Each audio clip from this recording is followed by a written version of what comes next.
made it known. Trust me, already helping. Bet. I'm happy to help out, gamer. What's up, Jack? We're gonna get started. This is also going on to people that don't know. This is going on to the Twitch Vod Channel on YouTube. So everybody, I'm gonna eventually have a chat, but say hi so people at not watching on YouTube can see you guys. As you guys can hear, it's the homie RJ. Well, not the homie RJ, but casual hardcore gamer homie RJ. RJ, say hi to the people at home. Don't subscribe to his Twitch VOD channel. How you gotta be a hater? Don't do it. It's not worth it. It sucks. Again, hating. Like, I don't know why you gotta be a hater like that. This is what happens when you invite me into your Twitch streams. See, I don't be sandbagging you like this. This is crazy. All right, that's fine if you don't, but I am. You shouldn't be like that. You shouldn't be like that at all. And because who wants to deal with these reports, but gotta do the adulting and make that money. Make that money, man. You gotta make that money. But don't let the money make you. It says you. Hey, what's that supposed to mean? What's that supposed to mean? It says you, man. You live and die by the money. That's why you always out driving. Hey, I got to make money. Bills ain't got no silver spoon, and money don't, and bills don't care. I got daddy issues, something to that nature. Where is? Oh my god, you brought up the daddy issues again. Like I said, 2 words. Hey, yep. I forgot all about that. I think there's some zombies up top, and I'm about to. I haven't played this in a minute. Okay, so that's how do you. Okay. I'm sure the game's not that hard. I mean, you would think that, but like, I haven't played it in quite some time. Yeah, you're fine. Again, you would think that. You would. Hey, let's start the stream off hot. You feel me? You said start the stream off hot. Yeah, you feel me? How do we start the stream off hot? Alright. What are some gaming hot takes that you got that you know that you have a feeling most people would not agree with you on? Let's see. Fighting games should have a simple button commands and not be up, left, right. Like, no, it should be like up, left, right, and not quarter circle, zigzag, all that other bullshit. I hate that shit. Is that really a hot take? I feel like it is a hot take because a lot of games are, especially like Street Fighter, are set up like that, and it's dumb as hell. Shame on them. The reason why I don't agree is because Tekken had that for their story mode, and it was honestly just as bad as me not knowing how to use the character. Did you use that? That's because you know the Tekken. I know you have Tekken 7. Have you done the story mode for Tekken 7? Yes, I have. It's on the channel. RJ fake fan doesn't even watch my channel. That's crazy. I must have been watching it after the fact. Wow, this. Anyways. Fake fan. Okay, I never thought I was a fake fan. First of all. Wow, it can't even be bad. So you know you had to use the game for the story mode forced you to use like only five characters in the entire story mode. Yeah, Heihachi, like, Jin, and then Akuma every now and again. Well, like Nina and Lee, and I think even Elisa, and possibly Xiao Yu. But like, I mean, most people don't use a lot of those characters. So, but they were like, oh, here's like this easy button command thing that you can do, and honestly, it was ass, and it was harder to just spam those 4 easy command moves, like hotkey command moves, than it was me just trying to just go to the move list and just try to figure them out. Wait, are you talking about the little shortcut thing that they gave you where you could press the like L2 button and then just press like square or triangle? Yeah, exactly. That, yeah. Yeah. I did that for a little bit. If you want simplicity, there has to be some. If you're advocating for some kind of simplicity in fighting games, then okay, but there needs to be some level of thought to go with it though, because otherwise you end up with that, and honestly, that was worse. That was worse. I mean, but like that, the only issue that I had with like Tekken 7 was the fucking super armor. Who had hyper armor? Akuma for one, and then Kazuya when he went into his devil form. That was the only hard part about the whole Heihachi versus a Kazuya fight, was the fact that Kazuya had super armor when he went into his super form. Bink. I can't remember Kazuya, but I guess here's the thing: I couldn't tell if it was hyper armor per se with Akuma. So I do remember the Akuma versus Heihachi fight was particularly stressful, but I didn't know if it was because of that or because of the fact that I'm playing as Heihachi that I don't normally play as, and I don't know how to, like, you know, just lay the smack down on him if I were to play with a character that I actually played with. Oh, see, no, I was talking more so about the Kazuya versus versus Akuma fight. Now that was a bitch for no reason. Oh yeah, did that too, but that was the ending fight though, so I like at least I could at least be like, it's the last fight of the game. If it's hard, then fine. But the one with Heihachi in the temple, that was actually like most people's first like stopgap for that mode. Most people were just like, what is going on here? Why is this so damn hard? And I just felt like it's because I'm playing with people I never played as before. Like, I hear zombies. I hear not zombies. I hear zombies. I'm listening to you, but I'm also trying to find where these zombies are. Okay, there they are. They're fine. You got them. Yeah, you say that, but they're like these motherfuckers swarm me and then I'm dead. You're fine, bro. You say that, but then I get swarmed and then I'm dead and then I'm gonna be pissed. Oh, you stop tripping. Be cool, man. Be cool. Just like the movie. Be cool. Oh, tuck and move. Okay, they're swarming me. They're swarming me. Okay, they're dead. They're dead. Of course they're dead. I told you had nothing to worry about. Alright. Okay, but there sounds like there's more of them. No, there he is. Oh yeah, there is more of them. They're so like I have been able to take out a couple, like they have like these dungeons where a lot of them just stay at for no fucking reason. And for the most part I have been able to kill most of them, but like there are some that just keep coming.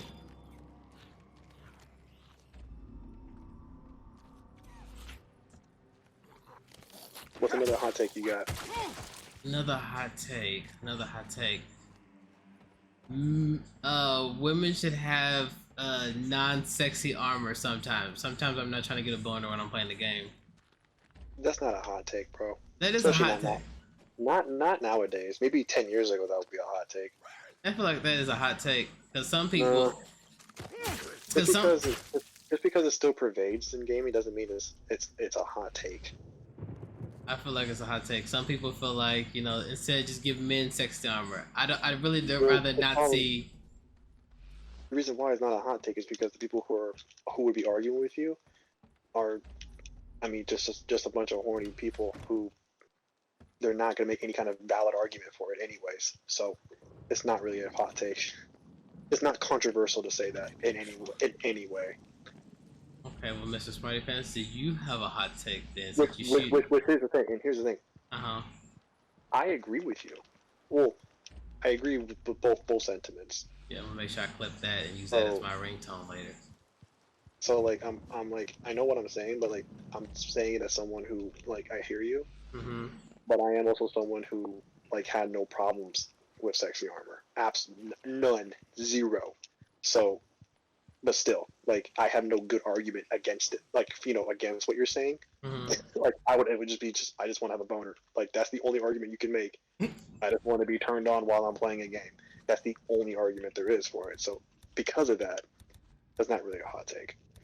Like I said, Um, sometimes we just don't need a boner. Like I just need to be able to focus and not be sexually well, here's the frustrated thing, while like I'm fighting.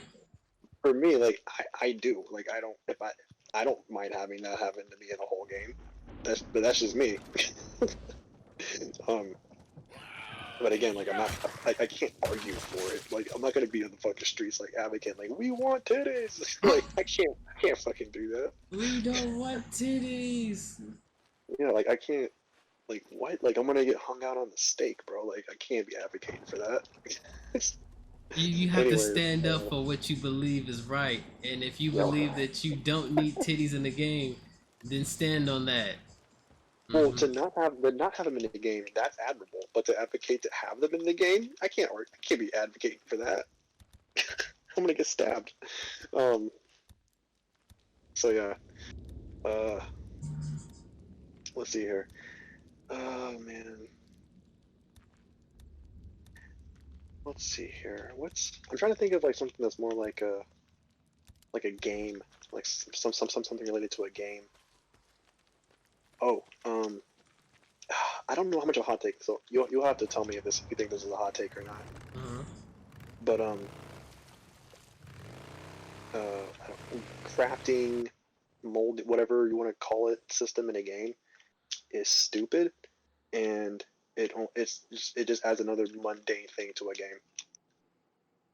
What do you mean by it adds another mundane thing to the game?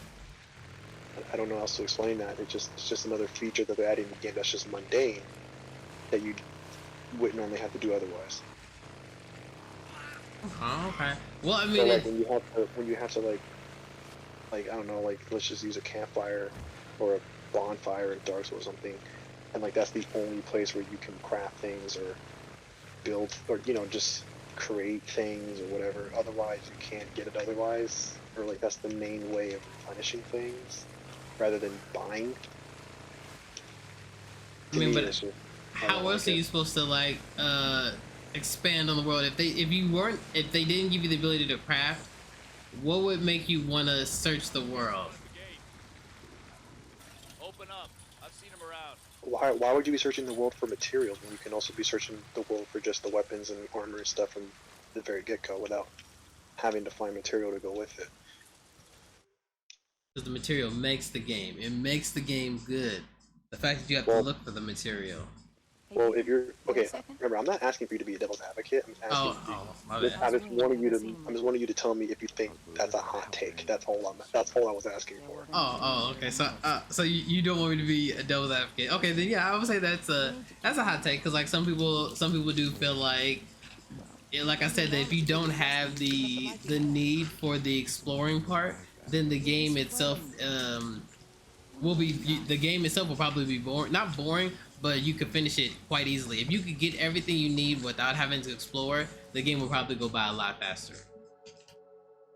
Well, yes and no, because you look at a game like Dark Souls, and that has a bunch of exploration, but you're not crafting anything, as far as I know, and you're not finishing that in 10 hours,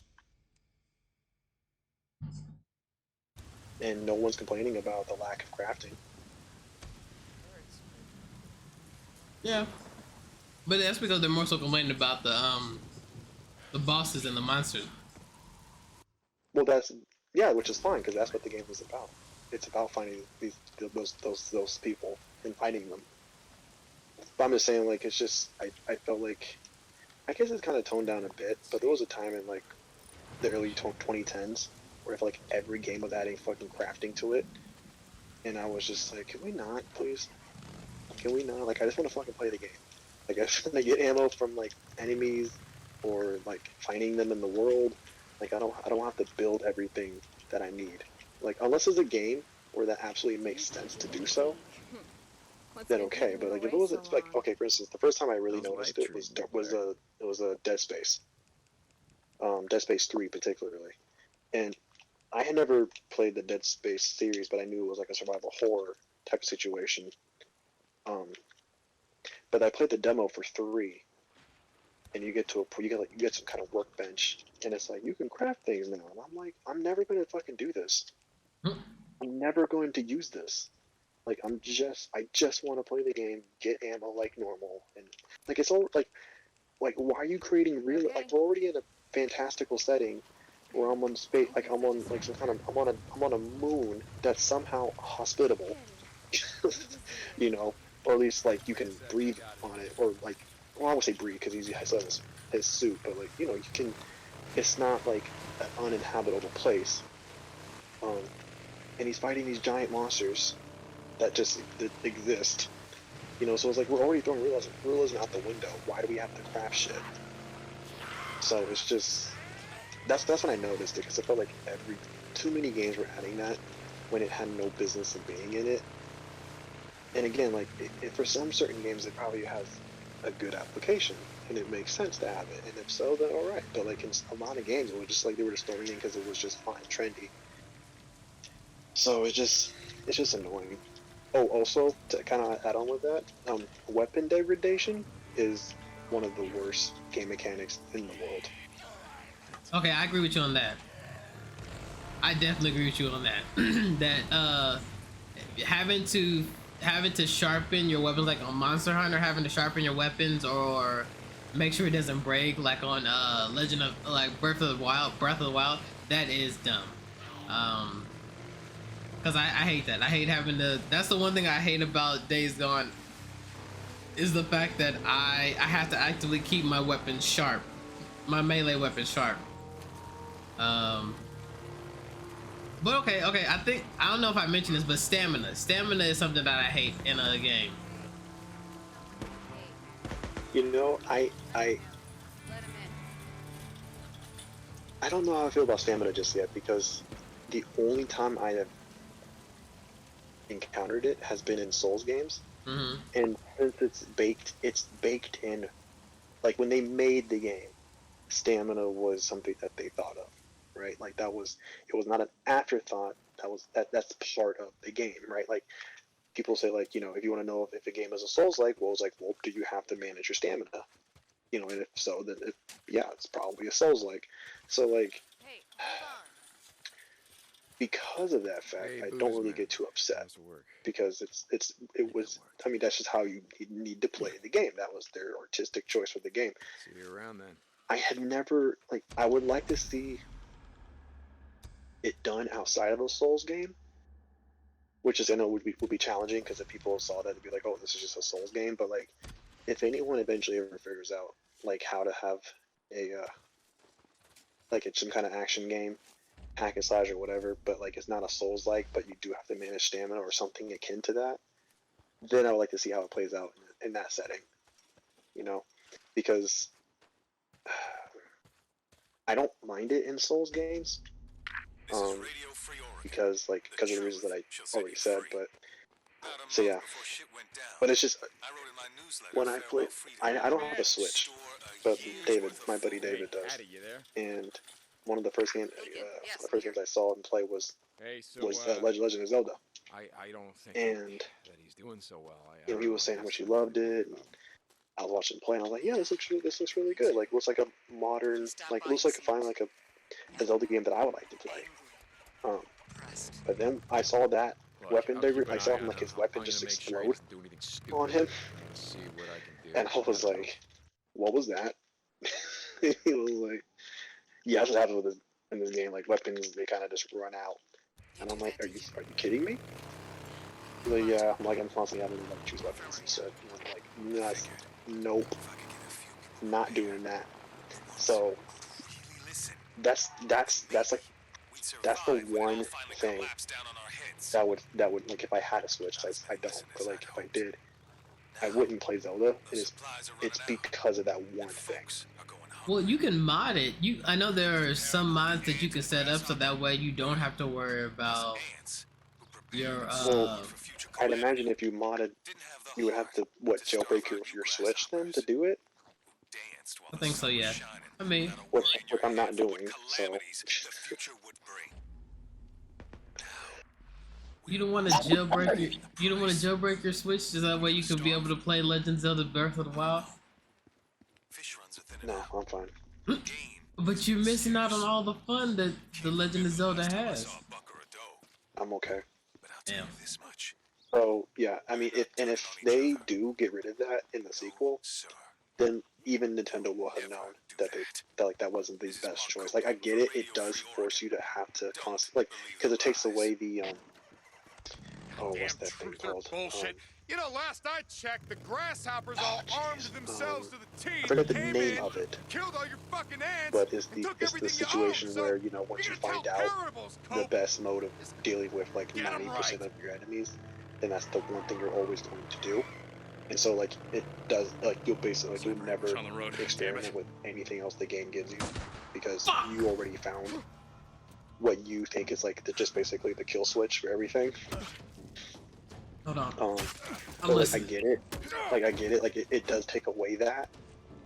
Like you're not gonna want to experiment with anything. Which okay. But then at least what they could have done there was just did they have to make it to where the weapon just explodes, you know, and just you just can never use it again.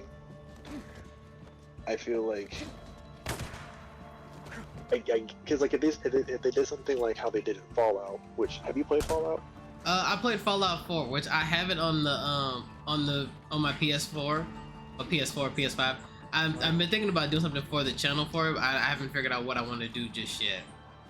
Well, I don't know how Fallout 4 does it, but in 3 in New Vegas, your weapons can break once you use them too much. Like there's like durability on all of them, and they'll break after so much use. But you can still use them. I mean, their power will be reduced, but they don't go away, Mm-hmm. and they're still in your inventory. And so you can restore them.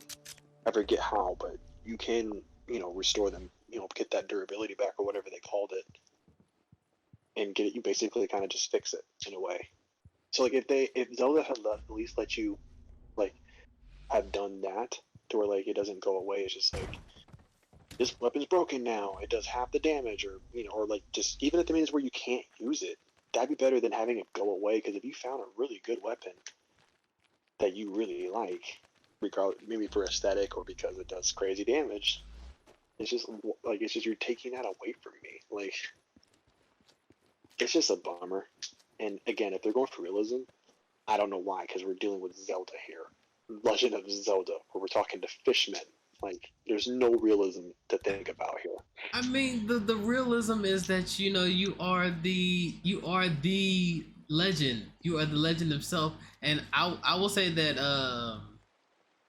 yeah, it is quite dumb. The only good thing is that the Master Sword itself, even though it does break, you can it'll break as like a time thing. You can't use it for that time, but it will come back to you. It'll come back to you in just in a second or so.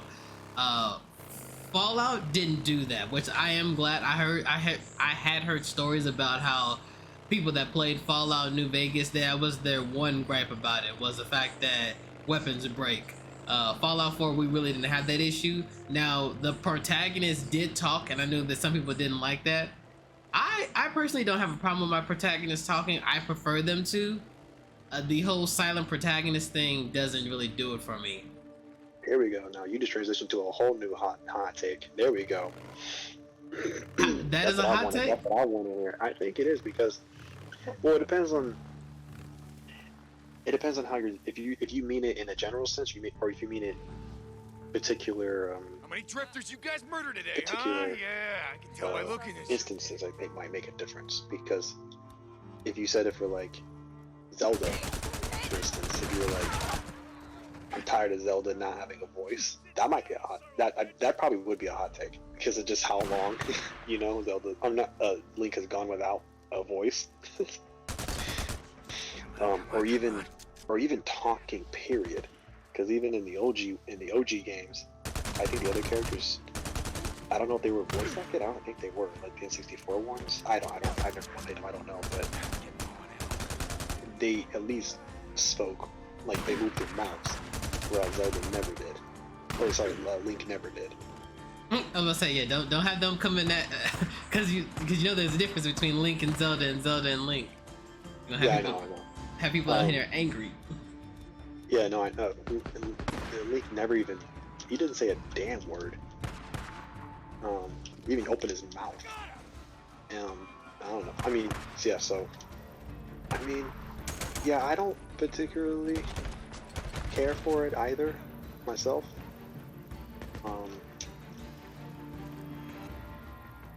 But anyways, continue on. It's your hot take. I'll let you continue on. Yeah, like you pretty much said it for me. Like, I like my protagonist talking, especially like when the whole point of the game is like they're interacting, and then you're not saying anything, and they're just interpreting what you're saying. And I'm like, no, that's not what I said. Let me talk. Like, let me say something. Now, I understand that the dialogue may not be the best, or the actors they get may be a little ass, but I'd rather have an ass protagonist that just doesn't know how to talk than having like the silent person, like having the Jack 1. Like, Jack 1 was cool, but then when Jack was able to talk in Jack 2 and 3, I much rather had Jack talk. Yeah, he wasn't. By the way, he's talking about Jack and Daxter. Everybody, just to be clear. Even I was confused what you meant at first. Hey. Yeah, I will say that Hey, it's not because safe out here in the especially because it also know where fit there's with the a camper. direction of that game because they were getting away from their like Show me, whimsical show me. mascot platform status to like a more serious adult tale. Had the lost But yeah, lady. Ask for you know Ricky what? It wasn't Patel. bad. It wasn't She'll bad. take you in. At the very least, though, at least they had Jack at least react to things. You know what I Tell mean? him it was Deacon. In the first game, Stay off Yeah. the main roads. Don't he at stop. least like gave facial expressions. I mean, I feel like that was the whole reason why they had Dexter, was because Dexter did all the talking for Jack for the longest. Oh no, he did. He was the mouthpiece for Jack, absolutely. But at least though, Jack, at least he reacted to things. You know what I mean? Like if you play Jack 1, you'll see like he doesn't say a damn thing, but like his facial expression, he does make facial expressions when like stuff happens to him. So at least there's that, which is better than a lot of other silent protagonists because I've been seeing Persona 5 and that silent protagonist, it doesn't seem like any he's not affected by anything. Yeah, he isn't talk. That's what I'm saying. Those are like, and Persona is a fun game, but the fact that he doesn't say anything and people just assume what he's saying around like that, just that takes the immersion from me, is the fact that like all this shit is happening and he's not saying anything. So your hot take would be that silent protagonists take away the immersion of a game? Yes, definitely. All right. I mean, I can't exactly disagree. You don't need these. I can see why the designers would think that allowing that actually does give you more agency because you're left to interpret how things are. But a lot of people, that's not the case.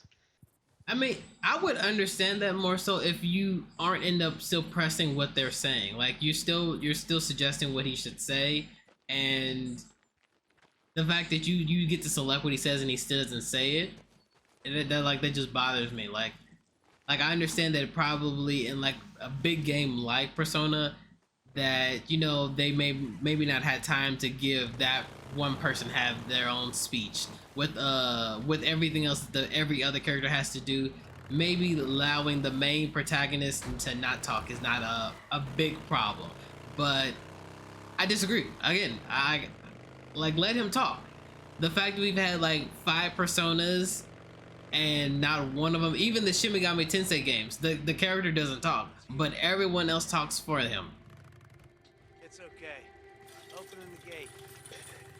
Maybe something to do with anime culture? I don't know. So, I'm trying to wonder why the same thing too. I was about to say, because even if that is the case, we've had stoic protagonists like not Jonathan, but Jotaro. He talked a little bit, but whenever he did talk, you would hear that he had something to say. Like either if it was just you pissed me off, good grief, or I'm going to beat your ass just because you looked at me wrong. Okay. Like he had something to say. The only silent protagonist anime wise that we've had now, and my camera has stopped moving. Who? Oh boy. A few weeks Hold back, on. Torres and Evans looking for supplies. I told you that they were No, No, God damn it, you did. I told you that we went after him, but the entrance was caved in. Their bikes were outside, but the place was crawling. You remember? Activate. I don't even know if they made it inside. What's the trouble? We just... Activate. There we go. Yeah, the only silent protagonist that we've had that was that I've heard of is this Tale of Two Kings, which I'm pretty sure I mispronounced the name of the anime, but the protagonist is mute and deaf, I think. Give me the map. I'll go get the explosive. So Oh, well, like, he's confusing, no, that's fine. yeah, so like he doesn't he when he talks it's more like How much is Tucker paying for a it? deaf person would talk if they can't hear. He's doing his part. Oh, really? He's doing what? Yeah, no, I know how it Besides sounds like. breaking the tree Yeah. with the Rippers, skipping work, And staying out with Ricky all day. You What's he definitely gonna do need a mouthpiece for an anime like that to work out. You definitely need a mouthpiece, and so like games like Persona or like the OG Fallout, where you could pick who you wanted to hang out with. Hey, That was about it. Like, so let's say you picked the wrong person, or you picked a person that you just didn't agree with, then that person didn't explain how you felt in that moment. Fine by me. They're not a Dexter or a Ooh. Ratchet and Clank. They both top, right? In the middle of the night. Yeah, they do. Sure. Okay, then yeah. There'll be less freaks inside the mine. Oh, that's right. Yeah, Since no, you- okay, let me ask you this then. Which Has is there not been like a single chocolate's silent medicine, protagonist that freak you gets did like? Don't Is need that to it? be a fucking expert to know the freaks come out at night. Or you didn't mind the fact that they were silent? And I didn't mind that they were silent.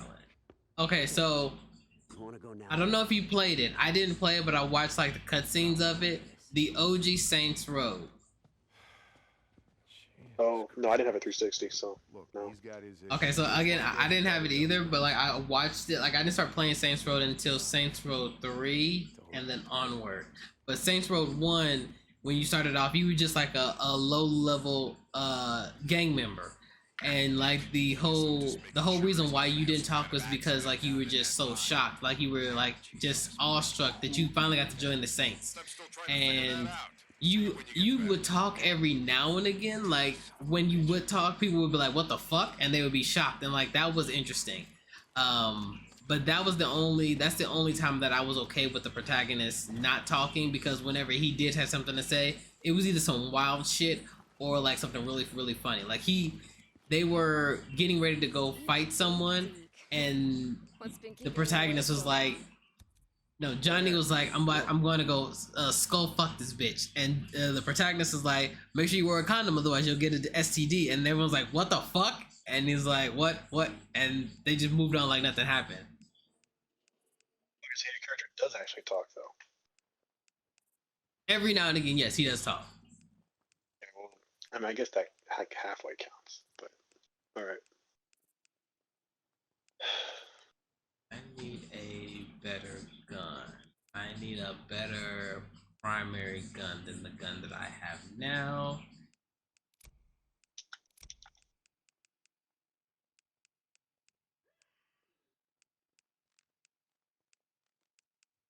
Okay, so none of the guns that I have are good. Wow, this. Okay, well, looks like I'm gonna just go Yep. fuck myself. What can I do you for? Make sure you wear a condom. Yeah, that's it. You don't want to catch an STD now. Yeah. You're absolutely right. Okay, lacks damage and stopping power, makes up for range and. Okay, yeah, I really need. I need piercing power is low. I hate it here. Nice. I'm gonna just take this gun. And I need some supplies, so let me Good one. refill that, Yep. and that, Okay. that. Yep. Specialty. That's nice. What's a bad game? What's a game that everyone thinks is bad, but you actually like? Okay. So my guilty pleasure game that I like that people don't understand the glory of. That would have I mean, to it doesn't be. have to be a guilty pleasure. It's just a game that came out, everyone said was trash, and you were like, well, I don't think it's that bad. Where are we going? So that's not a guilty pleasure per se. I'll be Okay. waiting for you. Because I don't want you to understand, like, oh, well, I played that Senran Kagura game. Are you talking about that anime game that you and T played that? No, that was only Chibara. Okay. Lost but the same, along the exact Yeah, same Ricky, lines, though. what's up? I mean, it's I yeah, stopped by to I mean, see you. same thing. Obviously, you're not there. Okay, Skizzo and I okay. oughta run Well, I Iron will Mike say back that by a morning. game What's that up? I liked, that was I my, just wanted to see I you. call it a guilty Get pleasure out. game, even though like I feel like other people didn't like it. I did like That it. hot shower still Hold calling on, you, I gotta man? race to some bitch. Something like that. That's actually a We'll good be back question. by Hold on a second. What was the game that Get out. I feel like, you know, I got my taste in games is just high class that everyone liked it. So like I knew you would say that. I knew I you were gonna say hardly something like that. I hardly had any issues, and no one really had an Took you issue so with my long. games. Whatever. But if I Let's get had this to done. pick, I would have to pick, you know, Kingdom Hearts 3. Wait, But people? What do you mean? You're probably going by more the fan base then, huh? yeah, the fan base. But hold on, we have someone in the chat that says their Blackbird. They said their guilty pleasure game is this game. Days Gone. I will say this. When the game came out, no one wanted to play this game because Yeah. it's doing the That's same very thing true. over and over They've been out again. in the shit a few times. I thought they could handle Oh it. yeah, that game got a lot of flack when it first came out. Yeah, but I will say with having it, getting it for free and playing it, it's not as bad as I thought. Scavengers. I wish it would get a sequel, but the game creators were like, no, if y'all wanted a sequel, y'all should have played it when the game came out full price. Which, you know, they're actually very true on that. But yeah, Kingdom Hearts 3. Kingdom Hearts 3 would be my guilty pleasure game, or my game that people didn't think was good, only because of the fact that the game took so long for it to come out that a lot of the fan base just grew up. Explosives are kept locked in strong boxes. Should be a set of I think it secret was keys somewhere also, inside the I mean, I think the bigger issue, yeah, they grew up, but to wait as long as you did between 2 and 3, with all of that, with all of the fucking side games in between, I heard it didn't live up. Oh yeah, it didn't help that you also had to get the DLC to get a satisfying ending to the game. Yeah, I did hear about that too. Yeah, like what the Rewind or something like that. Yeah, reminded. Yeah, they said like that's the true ending, which is like really you're having us pay for the true ending. Yeah, that's how they got you. Which is what Azura's Wrath tried to do. Apparently, they didn't get as much trouble, but I guess that's Kingdom Hearts for you. But then again, it's like they were never going to be able to match the Kingdom Hearts fandom's hype or expectations for Oh, that definitely, game. definitely not. But hold on. You are right, Jack Blade. Sorry, Blackbird. That this game is a word of mouth type game. It's a lot better now. I hope that they do decide to make a second one, but I feel like they're not going to. But yeah, like you said, RJ, that the game they took too long. It took way too long now, and no one. What I will say is, I hope that when the new one comes out, the fourth one, Mm-hmm. which I've seen the trailer to, it looks good. It looks real good. It looks cool. I mean, it looks like they're it's like a new saga or whatever they said it was going to be. So let's hope that means we don't have to get 5 side games to get the before we get the main game. Which Yeah. I think that's also like what added to it, right? Like you Kingdom Hearts fans have been pulled in so many directions over the last 15 years. Yeah, Like, the Kingdom Hearts is a lot of things. Kingdom Hearts is basically the friends you made along the way.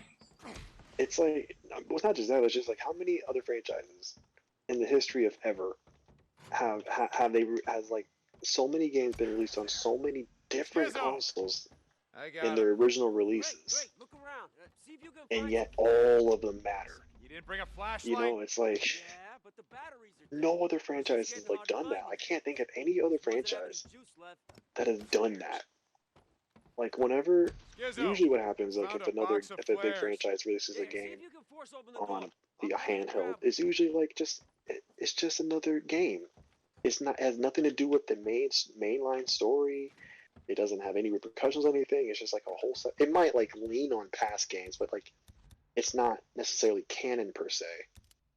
Or at least if it is, it doesn't have the implications that the Kingdom Hearts ones do. like Ratchet and Clank did it, Jack and Daxter did it,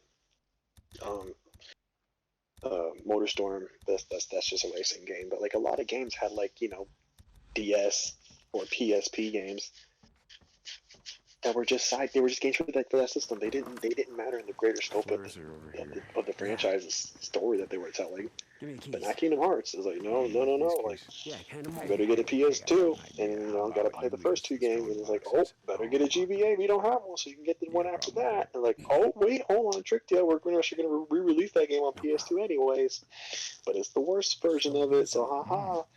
And then it's like, oh, you better get a DS so we can play the next games. And it's like, oh, better get a 3DS so you can play the other ones.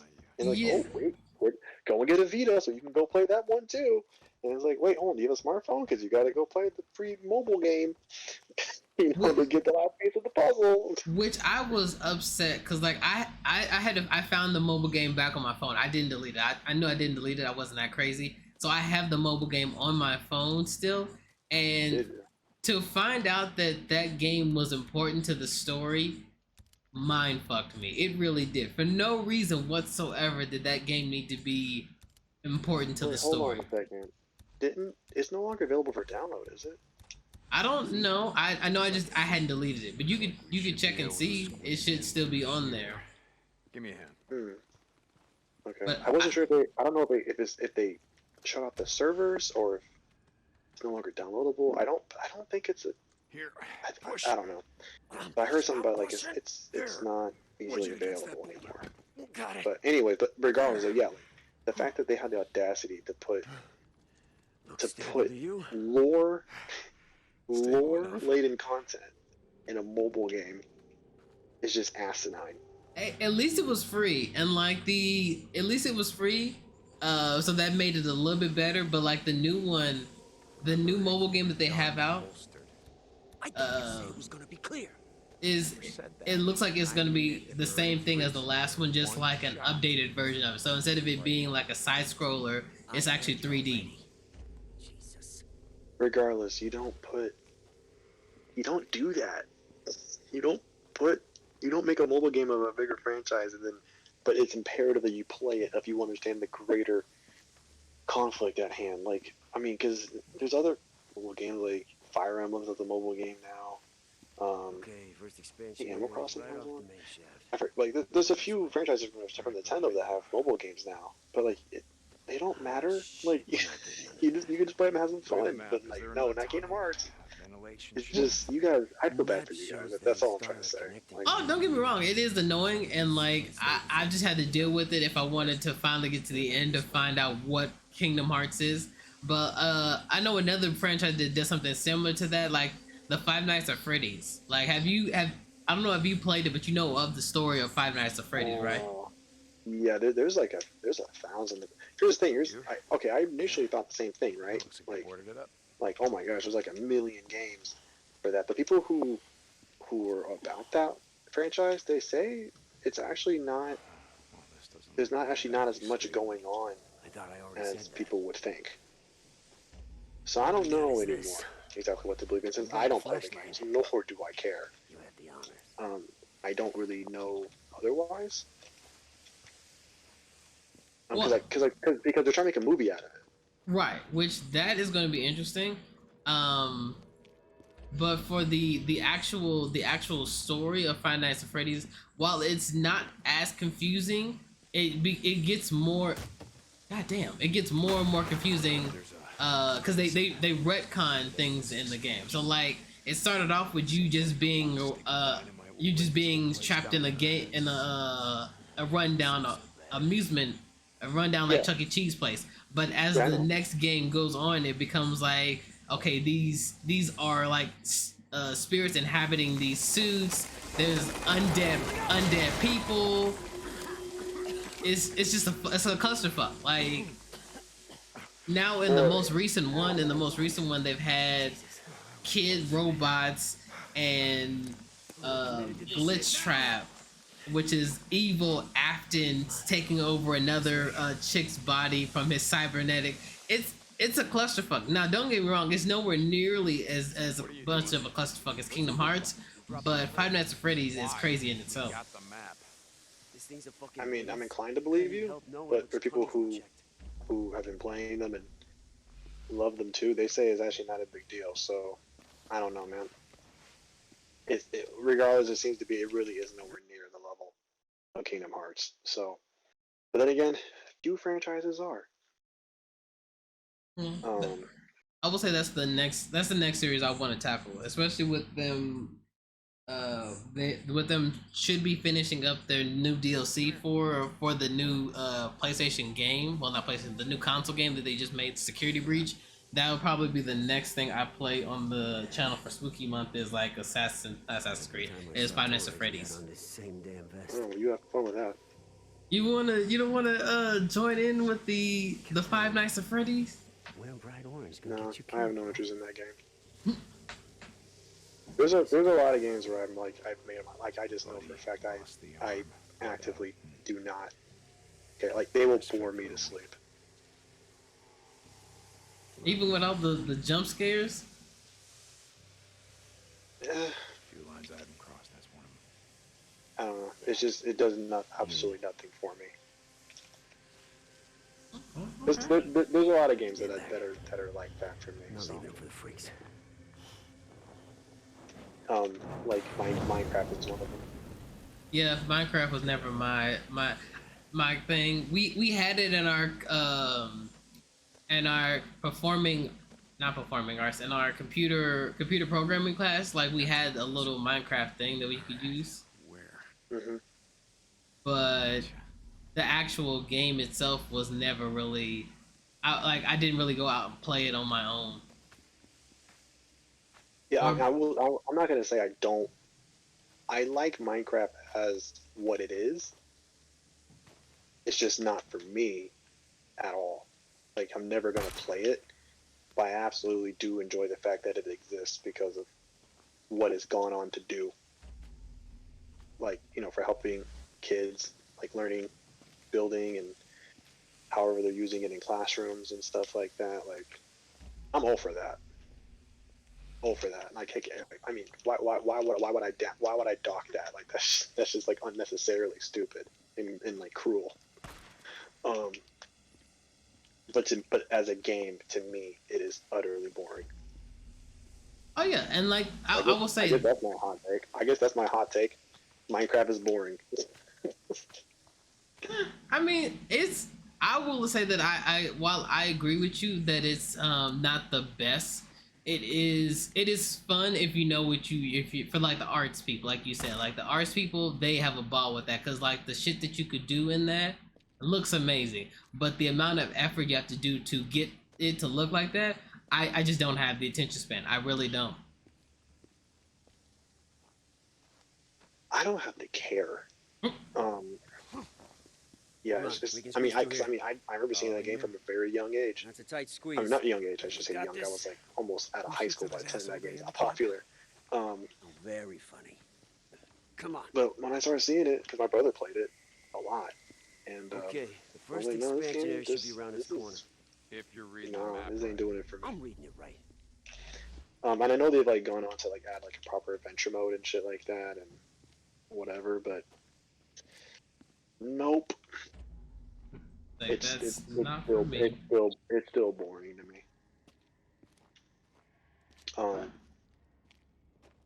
So yeah, I guess that's my hot take because I know for a lot of people like that's yeah. I mean it's one of the biggest games still for a reason. I mean, when Microsoft bought it, they paid I think hundreds of millions of dollars to get it because it was worth that much. Yes, it's crazy popular for like the kids and the art people, which like I said, more power to you. I'm with you on the boat where it just never seemed interesting to me. Like my little brother, when he was younger, he loved it. He was all about Minecraft servers. Yeah, I don't know if my brother still plays it or not, but yeah. And I mean, and I don't mean it's just. I don't think it's a game that's See? just for kids Still by got any the means. keys. Yeah. So like, I'm not Right here. docking adults that play it. It just never like it wouldn't be interesting to me no matter what age I was at. Granted, I did. By the time I discovered it, I Sorry, did you not was believe me? almost an adult. Sure, But I still, get like if I was younger, like Come on. a teenager, Maybe like they put 13, them all in 14, one I still place. wouldn't play it. Go check the other one. This way. Oh, since I guess my Let's other double hot back. take, Make sure we didn't miss any side tunnels. since we're talking about Minecraft, which has like minimal, graphics and minimal art style and all that. Yeah. My next hot take is that I am sick and tired of all these indie games with the PS1 style graphics. Hey, with the new Excuse me, hold on, engine, hold on. the new What? New engine, the new Unreal 5. there we go, yeah, Unreal 5 engine. We should have better looking graphics now. Like we should have more Kenya's Lost Souls type graphics. Well, I know Kenna did use the Unreal 5, but like Now, wait a minute. God damn it. This is the people, main tunnel. okay, I mean I don't know exactly how things It's work, the main tunnel. You see the tracks. but it seems to be that even if you have your base, even if you use something free source like that, which a lot of people do, your ending product still, Dark Souls still look different from like other games. Like for instance, Tekken 7 used Unreal 4, Mm-hmm. Come on, this way. but like Hold up. Wait a when Tekken uses Unreal 4 compared to when an indie dev uses Unreal 4, there's a big difference because they do things on top of it. Seems to be they take the Unreal 4 base and then they Come do on out. other stuff with it Show yourself. Excuse me, put that thing away. What are you talking about? to make it probably look better or whatever. One shot. And I'm just saying, like if you compare like the characters from Unreal 4, like the Tekken characters, any Tekken character model, These tunnels will be clear this time. and then you take like some base character model from an indie game. Obviously, Tekken 7 looks like a million times better. So it seems to be like like they both used Unreal 4, but then Tekken devs or Bandai, they did stuff on top of that. God damn it, Skizzo, it's getting away. But that's not the point I'm making here. Like it just seemed to be that the retro graphic it became a fad, if you've noticed. Oh, Amongst yeah. indie devs. Yeah, where they want you to look like an old school game because that's like the It became just popular for like last year, and people were just like, hey, let's just get. I remember like seeing the first few games, and people were like, oh, this seems kind of cool. And I thought it was kind of. I mean, it was a cool little thing at first. And it looked like an interesting artistic choice, But it just seems now it's just blowing up, and it's just saturating the indie game market, and I'm sick of it. I'm so sick of it because I know for a damn fact that Desert is using it as a it's just it's a cash grab. It's like it's not a cash grab. Well, yes, but no, just as an excuse because they don't know how to make a game any better. Like so they get to hide behind, worse graphics. Hold on, I gotta kill zombies. So I'm still listening, but like if I start screaming, it's because I'm getting surrounded. So yeah, it's well no, I'm in here with someone that doesn't know how to. Son of a bitch, motherfucker. Okay, yeah, what was I saying? Yeah, they're doing it off the nostalgia of the game, where it's like like old school old heads like the retro look for games. Why are you shooting? You dumb motherfucker! Skizzo, you're bringing the whole mine down on us. Yeah. Okay. Oh my god, you dumb bitch. And you're still shooting! These motherfuckers are still coming for us! Why are you doing so much? Because I'm surrounded and I'm scared. And there's zombies. I don't do well with zombies. I'm scared. I am. What the hell are you talking about? Oh god damn. Okay, I need help. I need help. I need a tailor. Oh my god, can I switch guns? Nope, I still can't switch guns yet. That is wild. The game is being mad racist. They was like, it's no longer February, so we don't even care about you no more. Okay. mad racist. Okay. It is. It is being mad racist because the guy that I'm in here with, he's able to use his gun, but I'm not able to use my guns. So I'm having to use my fucking axe to like Asan chop these motherfuckers in half. So much for the tunnels being clear. I told you what would happen if you Whew, fired okay. your weapon. What was we talking about? Fucking listen to me next time. Oh god, I lost my train of thought. Whatever. Unreal Engine 4 retro. Yeah. Okay, so for the old heads like the retro look games. They're able to play that without being like the graphics look weird. What am I supposed to do? Type shit.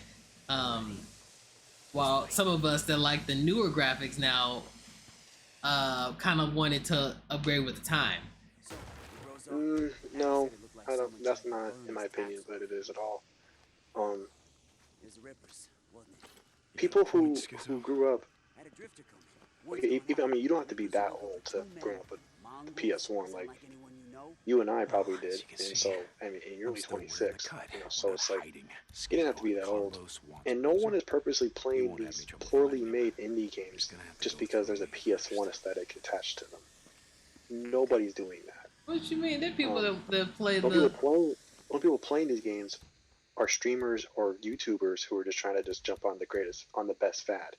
If people want to play old school games, they'll actually go find or buy PS1 games that were made natively for the system because they're actually fully fledged games. You tell me there's no one playing an old PlayStation game because they want they miss Lara Croft square titties. They don't miss that. No, like they're playing it. Yeah, those people playing who want to play a PS1 game, they'll buy a proper PS1 game. They're not going to go on itch.io or wherever and play a game. You purpose like and buy a poorly made game, might I add, that happens to have PS1 graphics attached to it. It just seems to be that these indie devs are. It's like oh, now we don't actually have to try as hard because we can. You know, we don't have to put as many textures into games. We don't have to be as detailed because we can just use this PS1 aesthetic that's popular instead. And so it's like you already have a shitty made game to begin with, and then you go and then attach that to you attach that to a game that you don't even have to visually put a lot of work in either. It just feels like it just gives them too much of a cop out. Remember what I told Iron Mike?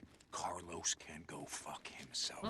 Okay. So, what is your least favorite indie type game? Because like, don't worry about is it like the ones where you? Because there's one that's always the same. There's like the one where you, like Hollow Knight or Soul. I can't think of the name, but it's Yeah, well, I mean, the term indie, I think, needs to eventually start being changed and expanded on. Mm-hmm. Because there's becoming more and more of a quality gap.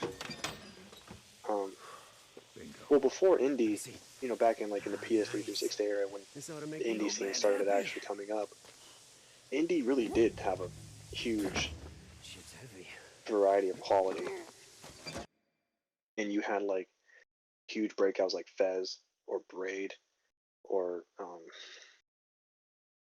I think a few years later, then you had like Flower, and shit, it's coming to me right now. I can't think of it. I'm sorry, I can't remember. But then there's time when you like later you had more hits like Amnesia, and then like Journey. Those were still considered indie games, and they are still considered indie games to a lot of people. But it's like if you base the word indie off of those games, it's like, well, how is this like? Okay, I get it's indie because it's made by maybe a few guys or whatever. The game's not that big or something like that. But it's like in that same breath, in that same category of indie, then you have all of these other games that are on that are just flooding Steam or itch.io or whatever, and they last like 5 minutes. Or like maybe 10 minutes at most, or even if you buy the full game, it's like maybe an hour or two of content, maybe. you know, and then, like at the end of the day, like when you're done with it, you're like, well, okay, I don't know what I really got out of that. Shit, It's there's like something else we agree on. That's twice. we so need to many eventually hell start hoppers. branching out these really good ones like Shovel Knight, like you said. Hmm. Even Cuphead is considered an indie game by some people. You Really? know, like yeah. Some people consider that as still because it's only made by like a small. I don't think the studio's that big. That's why it took the studio like 4 or 5 years to get the game actually out. Split up. Because I think they initially showed off the game like 2013. Got it. Watch your back. Yeah. And then they showed it off a couple years later at E3, and it still wasn't ready. And then wait a couple more years after that. They finally released it, like I think in 2017. And I think that's because of the size of the studio. It's not a big studio by any means. So yeah, people consider that an indie game. Or you have like Salt and Sanctuary. I think the guys behind them. I think they're pretty small. Hollow Knight I think is pretty small. Blasphemous. Um, so you have a lot of these games that are tremendous quality, tremendous quality. Like they rival up with like the quality of any big budget studio, depending on who you are, and what kind of games you like. For like for sure, like a lot of people. Um, and it's like, well, like how can we call these games indie games, but then call all these other fucking Okay. other Here we things go. that are just flooding the marketplaces indie games too? Like those are the real indie games in my opinion. These guys are like, I don't know, like single A games or double A games or something like that. Like they've graduated indie, in my opinion, and I think we need to eventually start as an entire industry, like I don't want to say community, but just gaming needs to eventually start separating these guys because they are not indie. I mean, they might be indie in size, but like their quality of their game is not indie. Like They're not nearly maybe as indie enough. maybe call them small, like differentiate between small and indie. Okay, Like so maybe that's what we could do. what would count as an indie game for you then? Um, Hey, sister. I thought you just wanted to talk. I guess that's all I gotta say. I don't know. It's kind of hard to tell. I think what we need to do is eventually like just. It's so hard to tell I think that's because all the like bastards. I might think of one game that I think is indie, but like it was made by like a team of like I don't know We gotta 25, get 50 that box people, of dynamite. and like the studio is like not Must have been. it's not a one man team. You know what I mean? Mhm. And so it's like, can I really call that indie? Even if the game itself makes it seem like they're indie, I guess it wasn't. because it's easy like if it helped. you can have a big studio. You can have fucking Obsidian Entertainment or Bethesda or Naughty Dog or Sucker Punch or something. Hey, They could make a game, something I gotta say. with only like When you and Boozer 10% of the staff. Like, hey, just have a little fun little project, and then you can use our I label. thought it was another sign the old man And was it's only losing like $15 when they sell it, and What's your point, it sir? lasts like 4 hours or Point. something. Like Is it you and me? the game itself We see eye to eye. is I has get all the that now. trappings of an indie game, You know, same as but me. it's Limelight made don't with wake the hell up. people from the Camp's not gonna team last another of 6 Sucker months. Punch or Naughty Dog, still whatever. waiting It's for like, your well, can we really call this an indie I game? know I've been busting you balls. Some people argue you can But because of the game itself is an indie game, a lot of but people then you look at know the what quality we've of the people who made it, and it's New like, friend. well, How you is been it doing shit though? for the camp? Like, so it's like the word Changes indie are is coming, brother. the whole indie scene has blown up so much that When it's Iron it's, Mike it's becoming a tricky thing now. retires, let's call it. So it's kind of hard for me I to say say you like and what me. is it, what do I We consider an step indie up and run game. the camp together. I think I want to say at the end of the day, it depends on how Me? the game is itself. But Run the camp. still, because like you sometimes read stories of like That's an really indie what you game wanted to doing talk like Hey, to hear me really me about? out, well, goddammit. Just listen to me. but it a was minute. still made by Look, I like got a three lot of guys friends or on the camp whatever, and council, like and they agree. if the game doesn't sell Most of them enough, say the old man's gotta go. Yeah, that's well, bullshit because they're we they're, should they're never still go. they're She's still as soft as screwed, the old Mike man, and you. trusts you. even if the quality of the game is like superb. Well, that's his mistake. So One of it's many. just Well, it ain't it's a gonna tricky be thing, mine. man. Look, It's a tricky you thing. gotta I do just things to I don't survive, have a Schizo. question I for you. got I don't have that. an answer to your question because Remember how I said there's some lines I of ain't all of crossed? these Stabbing factors. a friend in the back. That's one of them. it's not simple like it used to be, you know. Better one old man. Okay, so what's your indie game that you like actually? Think about that. There's been a few. I mean, if we want to use the conventional means of indie, then yeah, there's been some that I really enjoyed. I have played Flower, which I did like that. I actually played it recently. I wanted to play that ever since it came out like in '08 or whatever, and I finally played it like last year. Um, that was a good one. I played well, Cuphead. I mean, if you do consider it an indie game, I played that. I'm playing it right now on my YouTube channel. And you know that's a very well made game. Think about that. Um, Jesus, why would Iron Mike ever trust there that is asshole, let alone make him head of security? there's been some walking simulators that I really enjoyed. Like I played Dear Esther. I played Everybody's Gone to the Rapture.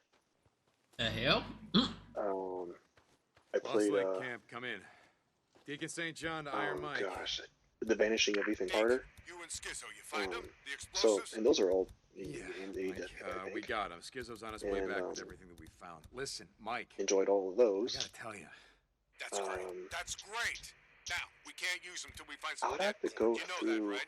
I'll take a look through the files we got. Mike, listen to me.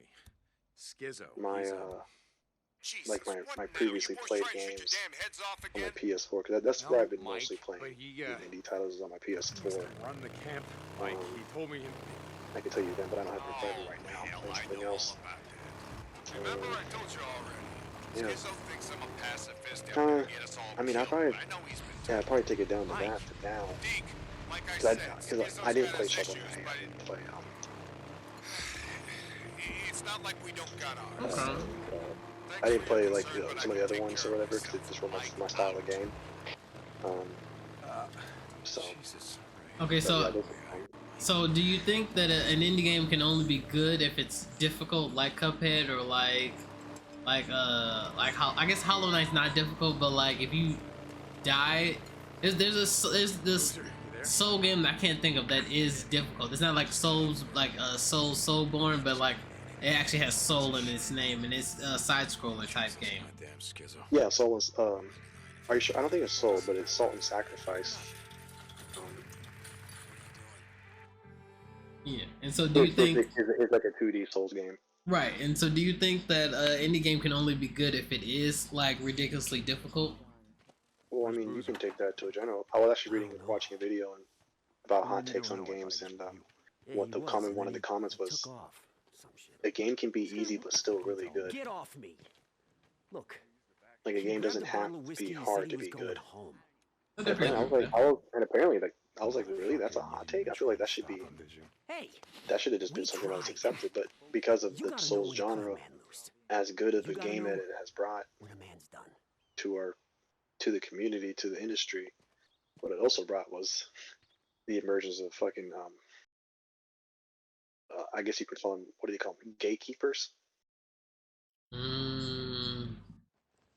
you heard that? Have you heard that term before? Yeah, mostly for the anime community. We have a few of those, but yeah, I have heard of the term gatekeeping. Okay. Well, I guess now it's become a thing in gaming, and I didn't even know, but I'm not surprised. Or like, because you have people who literally only want to Ricky, play you there? Souls likes because apparently they've now just graduated Boozer went to out. the upper He didn't echelon come of back. gaming, and nothing else holds their attention. You And heading it up was like, there? well, what the hell did Need you do help? before this No, game? I'll find Before Demon's Souls came onto the scene? Like, what were you playing before that? Or were you just never Boozer, playing a game you beforehand? there? Booze man. The Souls game, those games besides the legends that I tell you about when I played the Soulsborne games, I haven't actually tried the new one, Elden Rings, yet in a while, but I do stay eventually there. I'm want to coming to try Soulsborne game and test flex my Elden lore and my Dark Souls skills to the masses. And hey, that's more power to you, man. But it's just like, yeah, I don't understand why.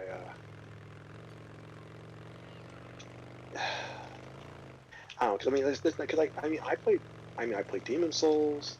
All right, I here's have played the farm. This is where Ricky said the work crew was. I mean, it's not. It's like a demon. It's like a Souls like Damn it. Souls game for Okay, here's the beginners. farm. But like I played Lords of the Fallen. I played Remnant from the Ashes, which is like Hey, where's a Booster? third-person shooter Souls game. Work crew's gone home. And I played its, No, I he's guess still it's here. the The sequel big guy prequel, with one arm. Chronos from the Ashes, which Yeah, is I know who actually you mean. He headed off for that way. prequel, Towards it's the actually farm. worse. Thought he was Well, gonna ride there. it's a sequel, but If you yeah, see him, tell it's him, actually worse tell than him the original stay game. But here. anyways, Radio me or Ricky. you know, and I played Neo, both Neos, which are, you know, for amongst people who play Souls games, like probably like the next best thing you can get is is Neo 1 and 2. You know, so it's like I know I know a Souls game, like I played them, but it's like I didn't like. I mean, it's cool to be able to know that you can play them and play them well. But for some people to like for it to have gone so far that like they're just like I can't. Nope, no other game do I play. But some people go as far as like just like they just think that people aren't actual gamers unless they play Drink a bottle of whiskey. Souls games, and it's like really like, One of these. or maybe not Souls games, but just other games that are really tough. And it's like they consider like they I don't know, they somehow like look down on them. And it's like, bro, get over yourself. Those people are masochists. Like there should be this, like the game is already hard, but like there are ways to make those games harder, and the people that like those games harder, like I said, they are masochists. And I mean I get it, and for some people because there's people I met a couple of people who just really they generally do play games on a harder difficulty. And I feel for them because like I know them, so I know that that's just what they like to do. But I don't envy them because it makes you sound extremely pretentious. Like it's like one of those kind of it's one of the few things in life where you can't really say that you do it without sounding a little snobbish. You know, it's like you can't. There's just really no nice way to say like, oh, I I only play games on like max difficulty or whatever have you. Like, there's not really a good way to say it without sounding like oh, he's okay. You're like, all right, someone thinks they're hot shit, I guess. All right. There's no good way to say it because like I met a couple people. I met the people that seem to play games like either the hardest or like the second to hardest, and it's like, oof, all right, like you do you. But I can only imagine if you were like talking about it. It's like, Are you in here? yeah. Nope, not in here. This looks like. But anyways, like you can, but like I play those games, but like at the same time, if a game does have difficulty on it, I will always play on the easiest difficulty. Case of beer. You know, because I'm not trying. Like I just want to just play the game. Like I don't want to be stressed out. You know what I mean? Like for some people they like the stress, they like the fucking struggle, but it's like, okay, well for me, like that's the last thing I want. Like I go to work, I work out, got things going on in my life. You know, editing videos or whatever, having to record. Sometimes you're just so busy. Like when you turn the game on, the last thing you want is to have a game where you're just like stuck. You're just like, oh, fucking screamer, bitch.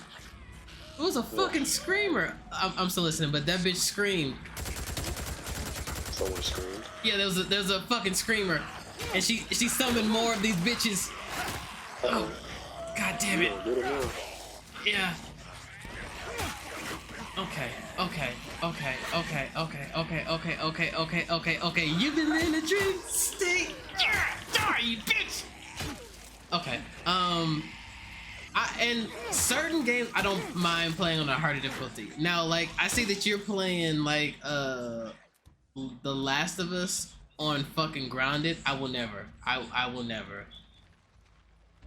And here's the thing, like, I'm doing that because for the views, honestly. But I'm also doing it because I've done it before. I've done it twice before. Because I did it for the PS3 and the PS4 because I was trying to get the platinum trophy. for them, which I did get. And you have to, well, not the platinum. I was trying to get 100% because grounded mode was added as DLC. But regardless, yeah. And so I mean, like I'm just saying, like I'm not saying I haven't played games on hard difficulty because I have done it so many times. But it's not my choice. It's not my first choice. Like I wouldn't want to do it if I didn't have to do it. Schizo's right. He's heading home. Yeah, but anyways, but if a game is innately easy, because there are some games I come across that are just built to be innately easy for whatever reason.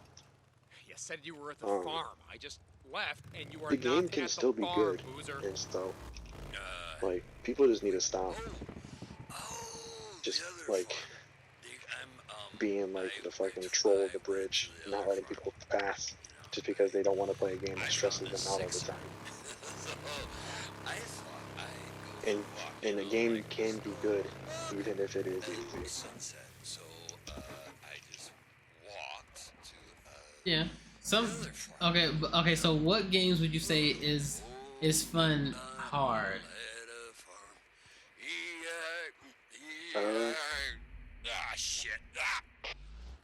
Well, Jesus, Boozer, what are you doing? When I was having my early days of playing Neo, before I understood it and became good at it, Neo was definitely up there. Cause I remember I was downloading the trial, like they had like these like trials before the game came out, and I was like downloading them. I just decided just to give it a shot, and even I was getting my absolute ass handed to me. Cause I never played Souls before, any Souls. I'd never played anything like that before. So I was getting wrecked, but I was still having like the time of my life. So like that was one of them.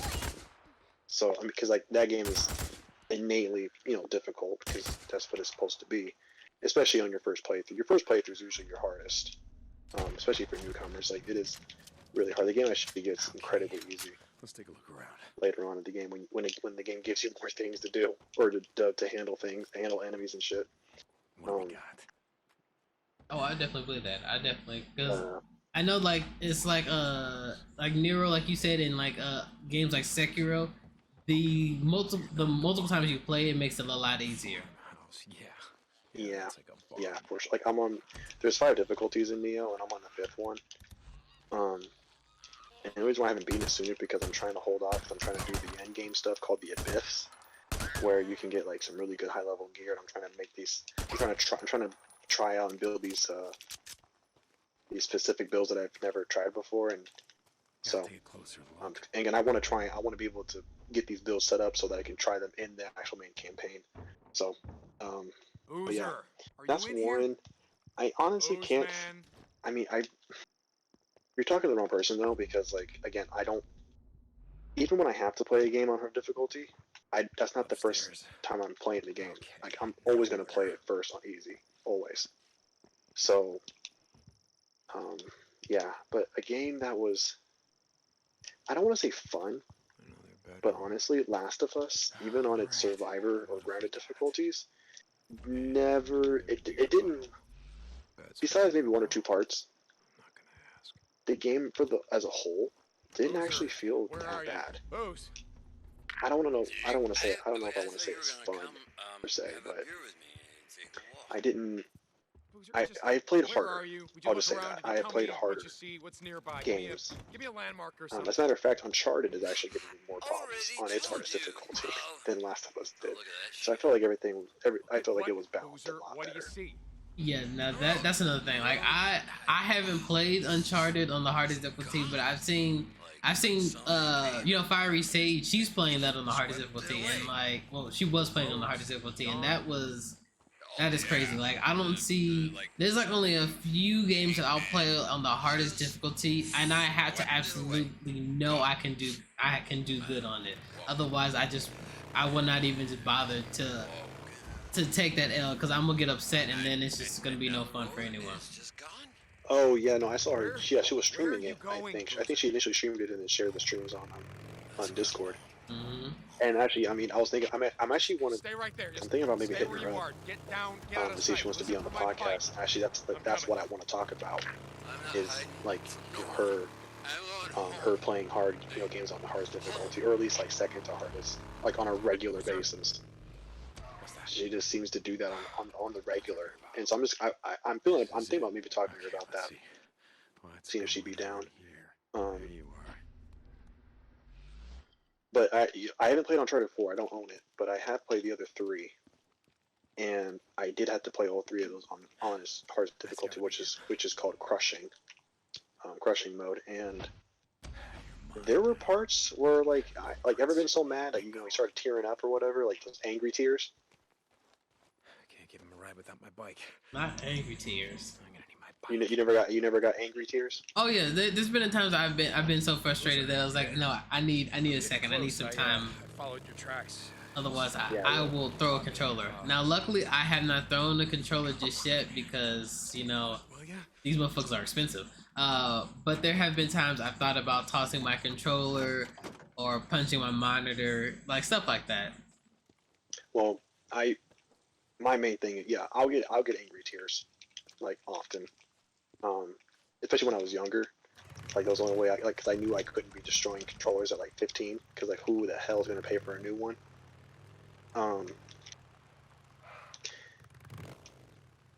And yeah, so Uncharted 1, there was a couple parts on Uncharted 1 and Uncharted 2 for that matter, where I was driven to like angry tears for sure. Because again, I was trying to get that trophy, but at this time I was younger though. I was like 15 or 16, 17, whatever, trying to do this, and I wasn't as seasoned as a gamer boy as I am now. How's it going, old buddy? Boozer, where you going? But I do eventually want to get that Uncharted Legacy Collection where they remastered the first 3 games. I'm going to fucking O'Leary Mountain. I'm going to farewell. So I'm gonna have to do it all over again. Yay. We gotta get you you want to take a swing at But me? I'm sure I Come on, won't get have. in I'm sure I line won't be behind reduced to them. tears. Yeah, it's yeah. I don't know. There's not many games though for me that were fun So this is it. on the hardest difficulty. We're going out? No, honestly. I don't think so. So, if yeah. you had your choice, what game out of the games that you played on hard difficulty, what would be another game that you would like to play on the going back, like actually would like to go back and play on hard difficulty? None. There was not a single damn game. None. Why would I want to go through that again? Like, Okay, so I will say that even though I give it shit, the Kingdom Hearts series is the only game that I will actively play on the hardest difficulty because I can play that game. I've just now started trying Death Stranding on the hardest difficulty, and it was difficult up to a point, but once I'm able to like, oh my god, zombies, a mob of zombies. Once I was able to, oh my fucking god. Hold on a second. Hold on.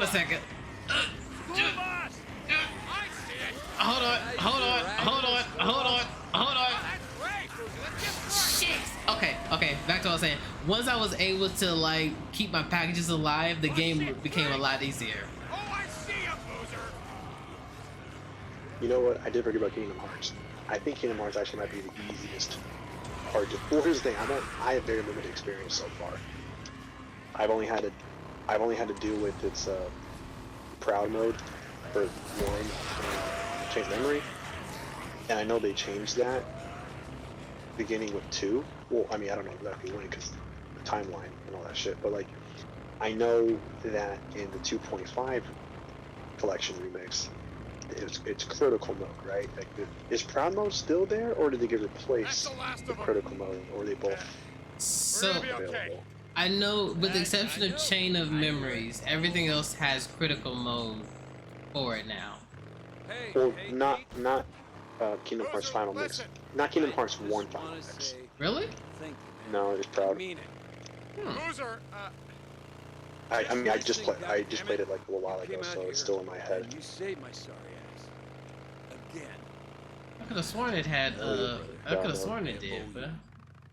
No, coming. both Kingdom Memories and Kingdom Hearts 1 in the at least in the PS3 version of the 1.5 remix, it's just proud mode.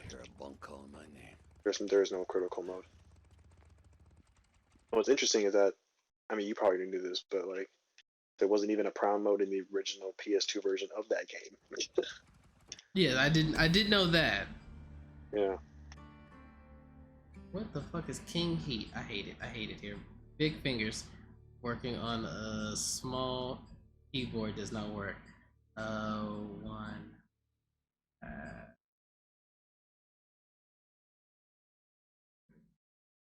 Spell, fam, spell. That's close enough. Close enough.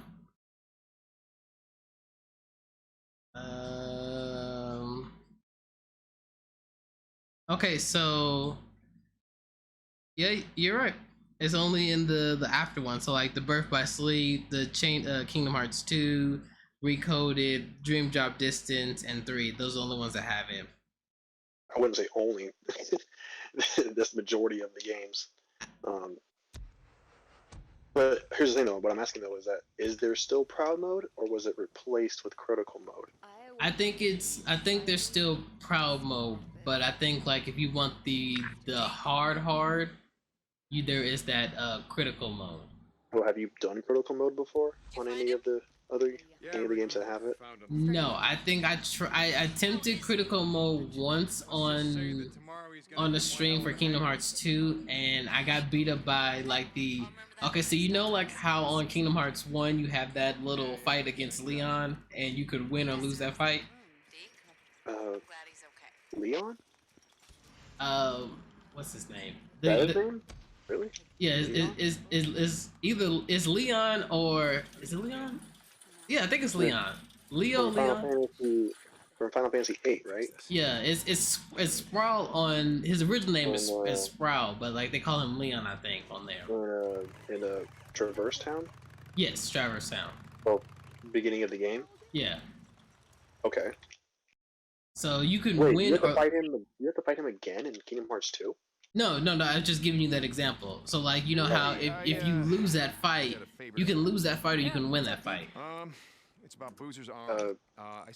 I managed to the couple times the 2 times that I played it, or 3 times, I think I managed to win every time. So what happens if you lose? If you lose a fight, you just pass out. Like it's just it. The same thing that happens is just that instead of you saying that how do you like that, you just pass out. But the reason why I brought that up is because in Kingdom Hearts 2, when you're Roxas, you have your own version of a fight, and you can if you can lose that fight and you get a secondary prize as opposed to winning the fight and getting what you would have gotten. What's that have to do with critical mode or anything like that? Oh, the point I was trying to make is because playing that on critical mode, I got my ass handed to me, and I was like, this is the first time I've seen what the losing screen looks like, and I was not happy about it. I was not happy about it at all. Oh, I'm sure you weren't. I wasn't, so I'm gonna have to come back a little stronger than before, so that way I don't take another L like that. Alright, so critical mode is pretty tough. Yeah. I did not like it. I did not like how difficult it made. It humbled me. It made me quite humble, and I was not having it. Your bike's looking good of course. Well, regardless, Kingdom Hearts 1 Final Mix Proud Mode was one of the easiest. That's a good piece. Nice and sturdy. I'm glad you brought up Kingdom Hearts, because that was one of the easiest hard modes I've ever played. What else can I get you? You said it was the easiest? It's one of the easiest I've ever played. Really? Even the ending fight with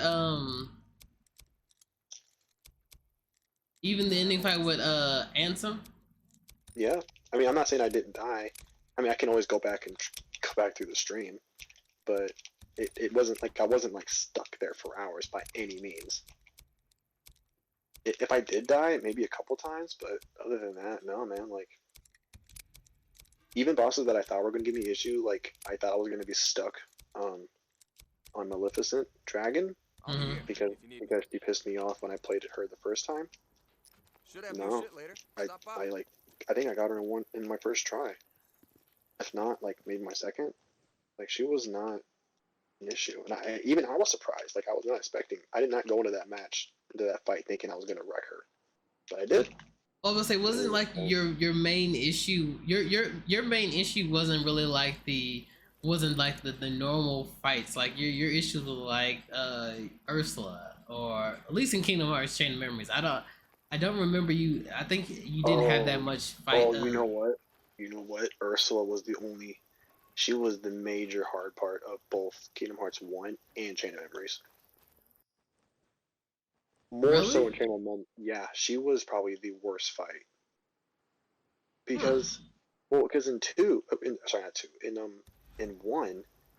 if you remember, her first phase is fine. Well, even her first phase sucks because you have to use your magic a lot of the time. And if you don't have a good magic, well, sucks for you. And so like I did die a lot in that first stage because you have to like use the right magic at the right times, and I don't know how Square Enix fucked up her fight like so much in both 1 and Chain of Memories. Like I don't know how do you do the same boss terribly in a row? Like there's no wonder in 2 they made her world Atlantica just a fucking like music thing or whatever in the second game. Did they make her boss fight difficult, or did they make it just hard enough for people to have a little bit of challenge? I mean, maybe in the first, if you're playing it on regular, not when you're proud. Because in the second, when you have to fight her in the second phase, which is just that giant, head or whatever, she has like these attacks, like these like electric attacks or whatever, that cover literally the whole field, and it's almost impossible to avoid. I actually had to look up what to do, and they were saying like there's like a thing you can do, like position yourself basically behind her head when she does that, and it's still not even like a foolproof thing because you can still get hit. But like that's like the best thing people said to like try to at least help stay, because otherwise you'll just die immediately. Like there's like nothing you can do about it. You'll just die. So saying like like that was like the best thing that people could come up with. So like it's not even fair. Like it's not even designed right.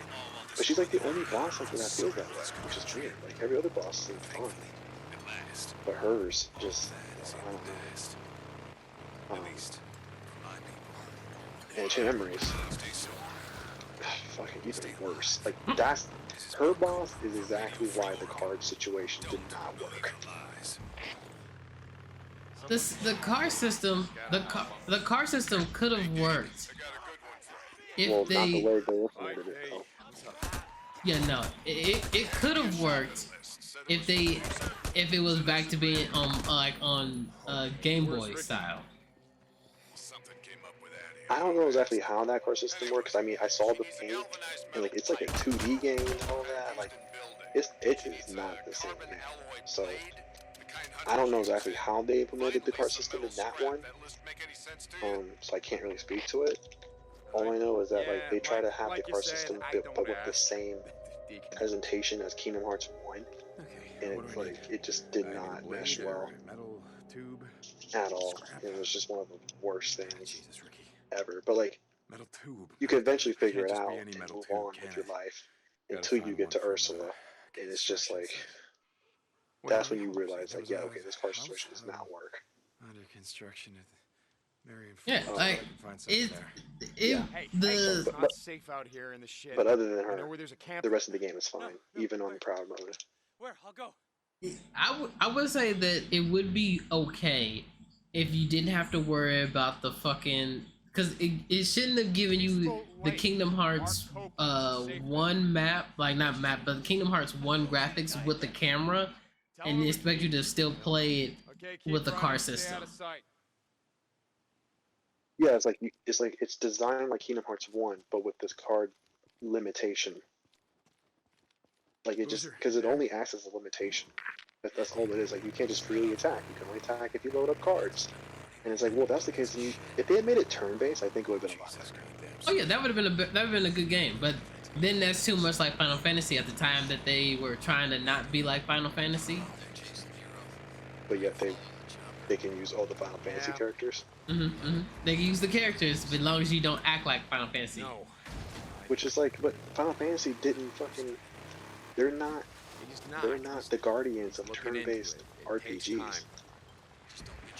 You can have a turn-based system and not make it Final Fantasy, and it's not like you had Final Fantasy. It's not like you had Final Fantasy companions. You only ever had Donald and Goofy. Loser, you up? Well, in Chain of Memories, at least. Yeah, that Chain of Memories, you didn't have any companions. Well, unless you activated them with a card. But and even then, they were only Disney characters. So it's like, what was the Final Fantasy? Like you never had a Final Fantasy person by your side, so there was no issue there. Making sure that they could have made if they had made it wander off. If they had made it turn-based, it would. I think it would have been a lot better. Hey, don't worry about me. That's which I will say. Like, Hey, I gotta get some shut eye. for those that never play Kingdom Hearts Chain of Memories, and you just play Kingdom Hearts 1, 2, like you played all the other ones but Chain of Memories, to play that game and realize that you are by yourself is like. Ricky, hey, And we should actually we should I'll spec. check It's in, kind of you know. tough to remember, but we should specify it is Rechain. We're talking about Rechain of Memories. Yes, Chain of Memories. Which was technically the PS2 re-release of Chain of Memories, which was initially on the GBA. Or GB, I don't know, probably GBA though. It was on the Game Boy Advance, yeah, because it had color on it. Okay. But yeah, like I would have been much rather played it on that as opposed to like playing it on the Game Boy. I mean, on the new PlayStation, because like really, I'd rather not even play the game at all because of the fact that you're by yourself, and that's the first Kingdom Hearts game where you are by yourself. No other game is the main character by himself. Not even like in those ones like with Roxas or whatever. No, because even in those you have supports. Oh, okay. Again, I wouldn't know. Yeah, they didn't let you get to play that.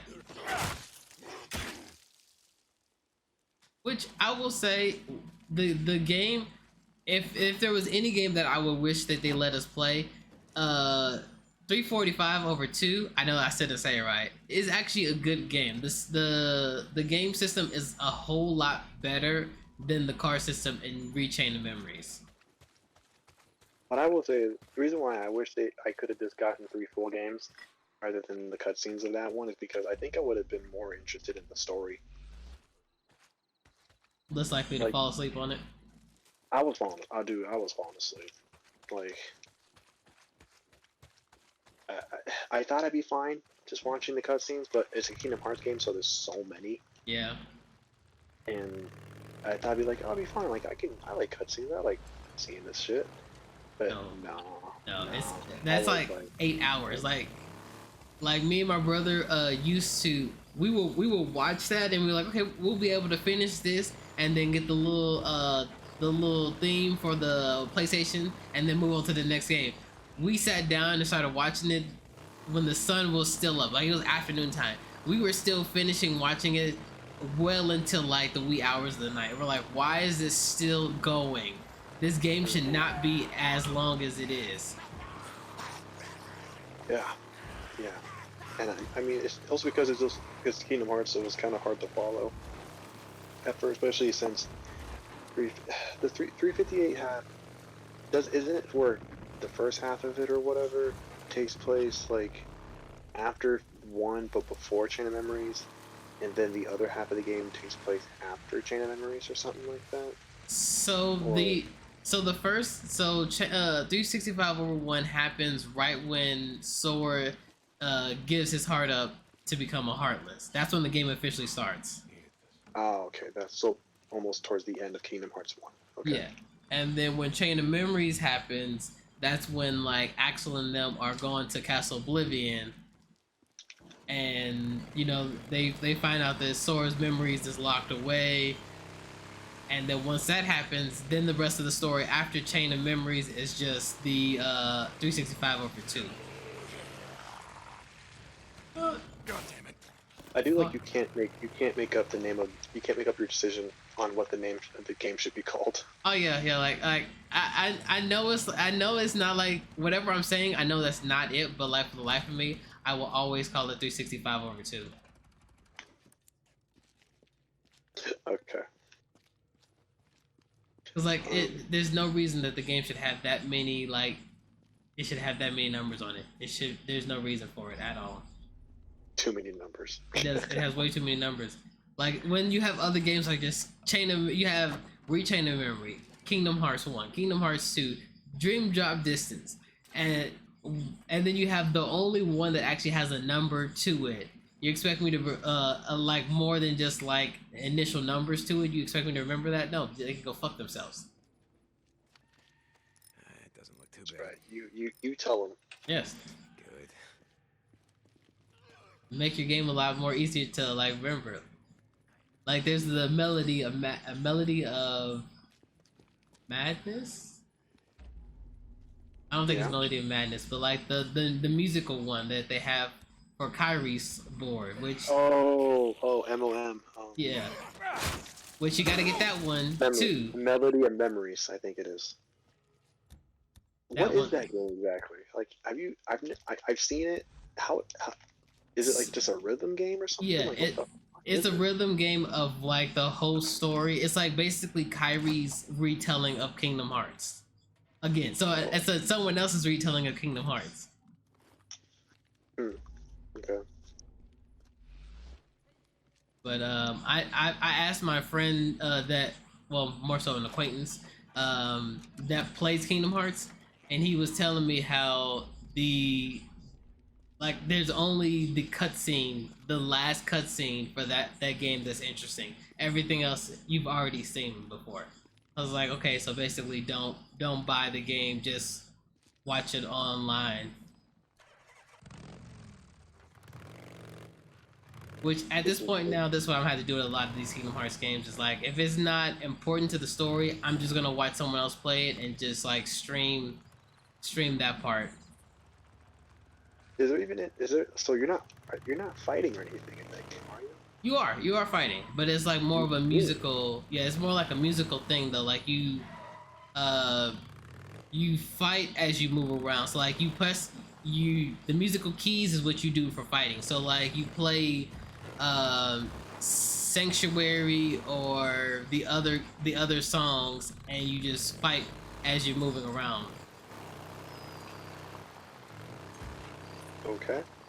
It looks interesting, and I would have no problem with playing it if it wasn't the same story over and over again. It's like, so I know that you're not a big anime game player, but you know of Dragon Ball Z, right? I know of the Dragon Ball Z. You know of the Dragon Ball Z. I'm mad you said that. Anyway, so in Dragon Ball Z, there's 3 canonic arcs. And there's the Saiyan arc, there's the Cell arc, and then there's the Buu arc. And wait, Saiyan? Yeah, Saiyan. It's called Saiyan. It's not called Frieza. No, they're Saiyans. But I mean, like, as far as the arc, like, they didn't call it the Frieza arc. They called it the Saiyan arc. It was the Saiyan arc. It was first it was a Saiyan arc, and then they went to Frieza. But you always go Saiyan, Cell, and then Buu. The Saiyan arc had Frieza in it. Yeah. I never heard anyone call it the Saiyan arc. Yeah, because the Saiyans happened first. But they didn't want to separate Saiyan between Saiyan and Frieza? In terms of like the importance of it, if you did it that way, then there's like 4 arcs technically, because the Saiyans, then the Frieza arc, then the Cell arc, and then the Buu arc. No one does that. It's just normally just the Saiyan, Cell, and then Buu. Because no one likes the number 4. It's I don't know why. It's always seemed easier that way. Like the Frieza has his own arc, but it's never called the Frieza arc. It's always, oh my god, I hit a bear by accident. It's been called like it's the Namekian arc. The what? The Namekians. So like they go to planet Namek. Namek. Okay.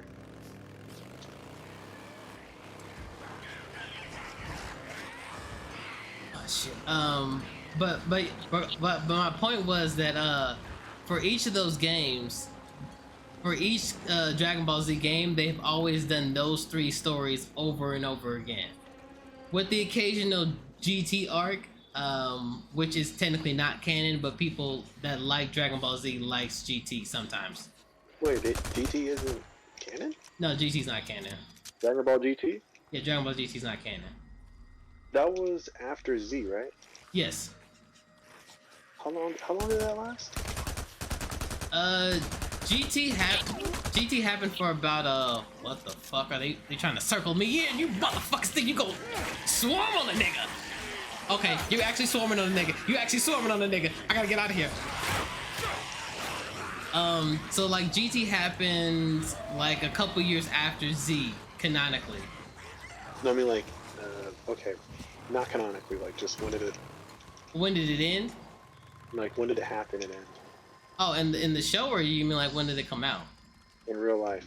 Oh, in real life? I don't know when it came out, but it came out well after Dragon Ball Z had came out. Like, it was like their attempt to like do the show. Like the creator Tashimoto didn't agree to doing GT, but he let them do it.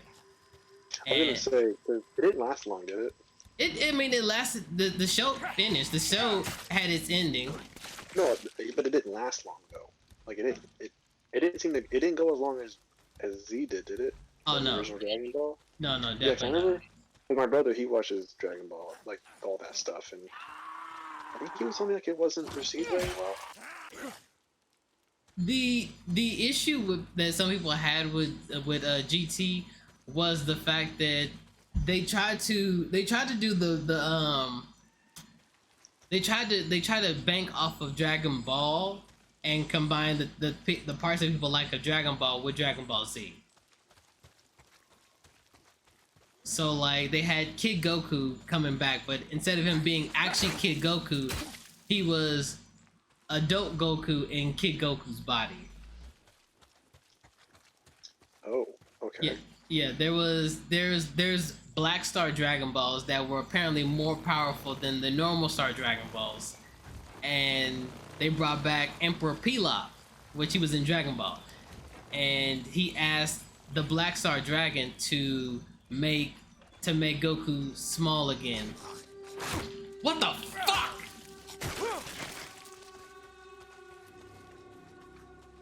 He asked him to make Goku small again. How many seasons did GT go for?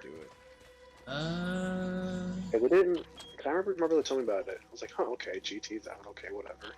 That is actually a good question. And before I knew it, Super was out, so it didn't seem to last very long at all. GT had the original arc for them to catch the Dragon Balls, and then after they caught the Dragon Balls, then they had the Super Android 17 arc. After that arc, then they had the red after they had that arc, then they had the what was it? The Shinron arc. So then they had the Black Star Dragons actually come back. Okay. So it was an interesting year to be a Dragon Ball Z fan. I'm not gonna lie to you. Sounds like it. The only good thing about and there was the baby arc, so the Truffles arc. The only good thing about Dragon Ball Z that people loved was Super Saiyan 4. That didn't happen until GT? Yeah, Super Saiyan 4 didn't happen until GT. Oh, that's interesting. Yeah, people like Super Saiyan 4 more than they like Blue, Super Saiyan Blue. Wait, Blue's not considered a number? No, blue is not considered a number. Super Saiyan is God. It's like, so there's Super Saiyan God, which is the red form, and then Super Saiyan God Super Saiyan, which is the blue form. Okay, I'm not even gonna dig deeper into this. Oh, that's the end. Well, I mean, that's not the end of it. There's Ultra Instinct. Look, I've heard of it. I don't know anything about it, but I've heard of it. Yes. Can you not? I just wanted to ask. Okay, you know what? I got another hot take. What's up? Anime games need to stop being just brawlers. And you mentioned that before, but like, what else would they be? I think they could be. Well, it depends on the anime itself. But it just seems to be no matter what anime they choose, it's either a visual novel, depending if it's like, you know, more romance oriented or whatever, or just a brawler of some kind, like just a weird brain dead brawler game. And I think, because my bread and butter for any game is like action adventure style, you know, where there's like clearly defined levels. You're not just beating people up, but there's, you know, you're finding things. There's all types of tools at your disposal, and I think they could do that with. I think there's probably a chance to do that with DBZ. Well, they've done something. They've done non-brawler-esque games like Kakarot. Kakarot is an open world game, but people really didn't fuck with Kakarot.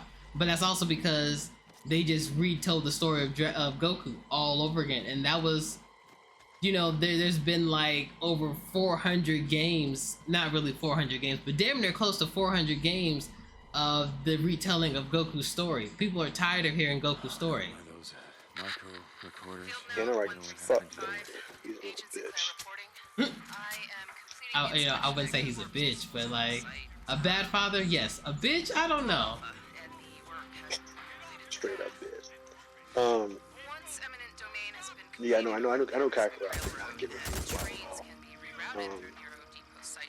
I mean, you could be open world, but it still boils down to just being a brawler. Like I was thinking open world myself when I was speaking earlier, but I was like, no. I think it should be a more linear, world-based or like area-based if it's just one world. Like self-contained levels.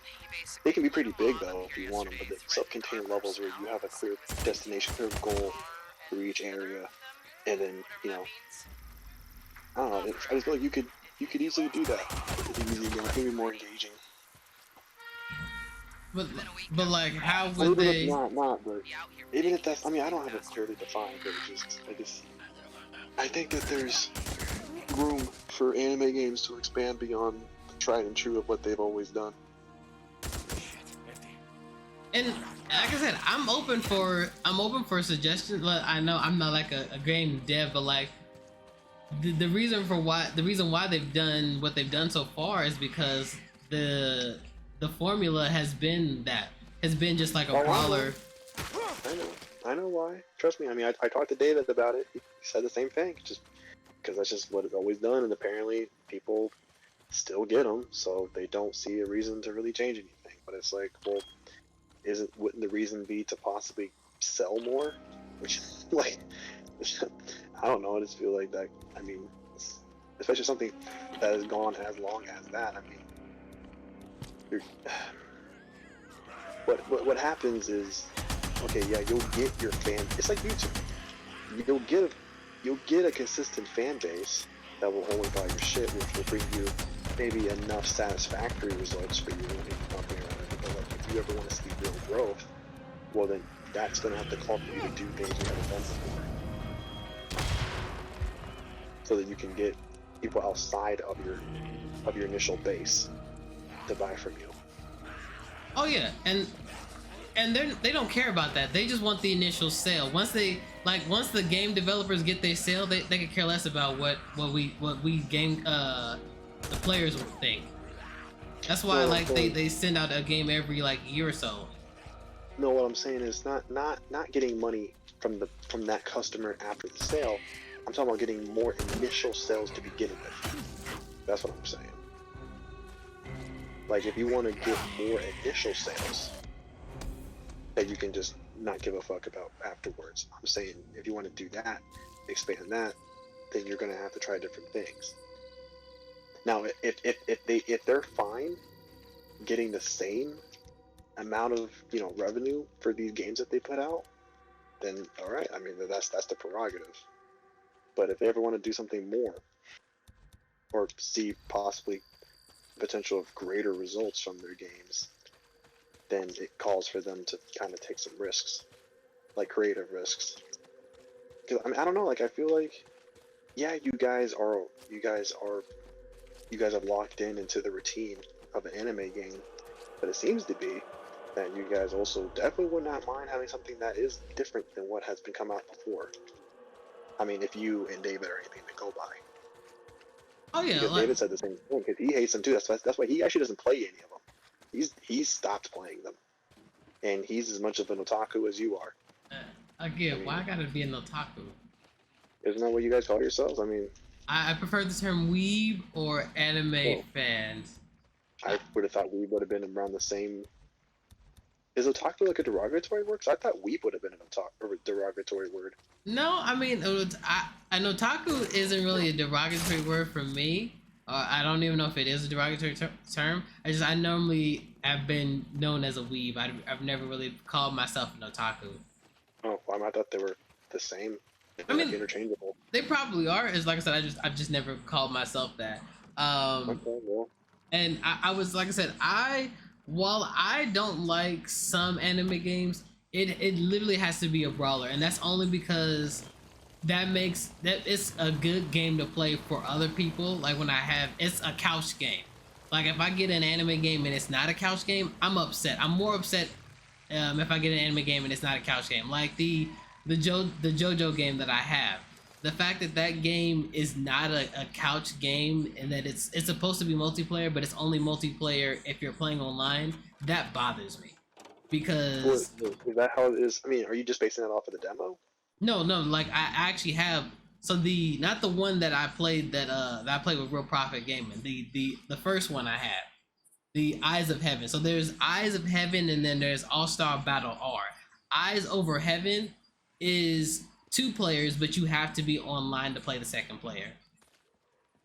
So there's no local multiplayer. Yeah, there's no local multiplayer, which that upsets me, because that game.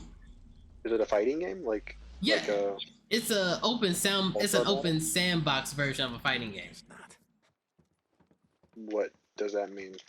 So you can move around. You're able to move around a lot more. But you're ultimately fighting people. Is it like the old school DB Dragon Ball like Tenkaichi games? Ultimate Tenkaichi, yes. Or like Budokai? Budokai Tenkaichi, yes. So no, it's more so Ultimate Tenkaichi where you could fly around instead of the Budokai Tenkaichi where you're just side scrolling. Budokai. Wait, I thought the older fighting games were like that free roam flying. But like it was like a one-on-one fighting game. I thought they were all like that. No. If you've ever played Budokai Tenkaichi was you could fly around 3D. It was like a 3D world. You could fly around and do your damage. Tenkaichi. Hold on a second, because I'm getting confused for a second. Budokai 3 was the side scroller one where you had to move around, but it was like side scroller 2D. Budokai Tenkaichi 3 was the open world one where you could fly around. That's more so Eyes of Heaven. Eyes of Heaven was Budokai Tenkaichi 3, while the demo that I played was more so Budokai 3. Yeah, it's a clusterfuck, but yeah, Eyes of Heaven. It's a fun game, but it would be a lot better if I could play locally multiplayer. That's the only good thing about getting an anime game, is because you could play with your friends and you could like live out your anime fantasy as to like playing against your friends with these characters. Where are you? wait, how many people have an anime fantasy that they can only enact by playing a game with their friends? I mean, unless you like everyone that has anime games that you want to play with your friends, like the whole anime battle royale type thing that I do, that I want to continue doing. I want to do that with I want to expand that and like outsource other people to play that with me. It's like I'll start to like put like Facebook or Twitch, not Facebook, but yeah, like Facebook or Twitter ads to anyone that lives in my state that hey wants to come by and play that likes anime games that want to play the games and like do cash prizes for them because of the fact that some of those games can be broken. A lot of the anime games are broken to all hell. The My Hero game that we'll be playing or that people will be playing is broken. That game is awful as hell because of the fact that the characters float for no fucking reason. And in the actual show, none of these characters float as much as they do in the game. Jump Force was a terrible game. Oh, I remember Jump Force. I remember all the hype of Jump Force. That was funny. That game was hot ass. I was so upset. What in the fuck was that? A Banshee bitch? Yeah, a lot of people were upset about that one. Yeah. I remember, actually the year that game was supposed to come out, David and I went to PAX, here in Seattle. This is because he actually still lived in Seattle. That's how long ago this was. And I remember, I didn't know much about anime games, but it seemed like it's supposed to be a big deal. I was like, oh man, all the biggest, shonen mascots all in one place. I was like, Dave, you gonna get it? He was like, even then he was like feeling kind of apprehensive about it. He was like, I don't know, man.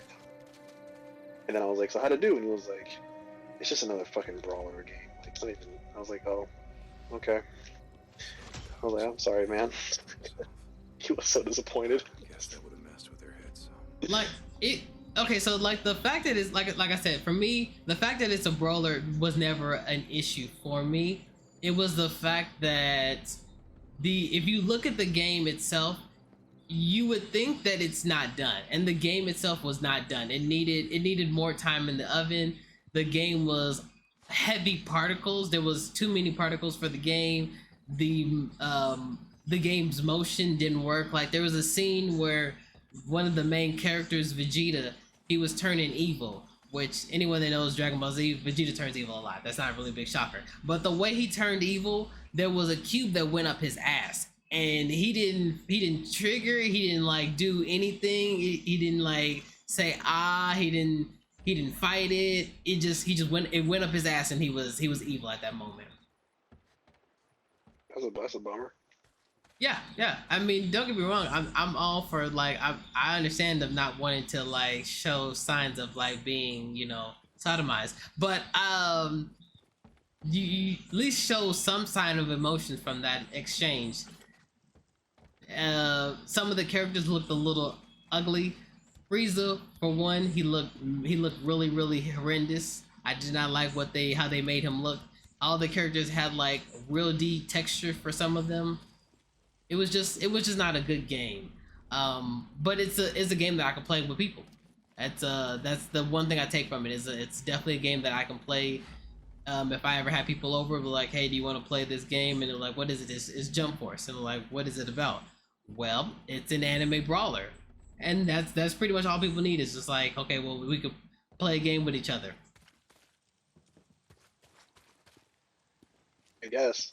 But I think people would love. I mean, if you said like, I don't know, it's just something ridiculous. I'm not even gonna try to make sense of it, but they were like, it's an anime game where they fucking go to space and you gotta do all these crazy shit on a spaceship or whatever. I feel like that would probably be like, they'd be like, what the fuck? Like, I mean, yeah, you can't necessarily play it together, but I feel like that would elicit some actual interest. I mean, I'm not disagreeing with you with that. That's just, yeah. I mean, I don't know. Like, I mean, I don't know if you watched the podcast episode with David and I where he was telling me his ideal anime game, and he basically, I don't know if you remember that or not, but it basically boils down to One Piece, because that's his favorite anime. One Piece mixed with Assassin's Creed 4. So like pirates. Well, because obviously it's pirates, you know. Right. So like the pirates aspect of it. But leaning heavily into that rather than the typical brawler part of it. I mean, and here's the thing: you can still have all of the brawling shit. You know, because like even Assassin's Creed 4, even though it is pirate themed, it's not like you didn't fight people all the time. Where? Because obviously you did. You know, you get into sword fights with people all the time. So likewise, you could easily have areas of the game where you still fight, you know, rival pirates. Some, you know, either on ship or, you know, in battle, like on, you know, on land or whatever, you know.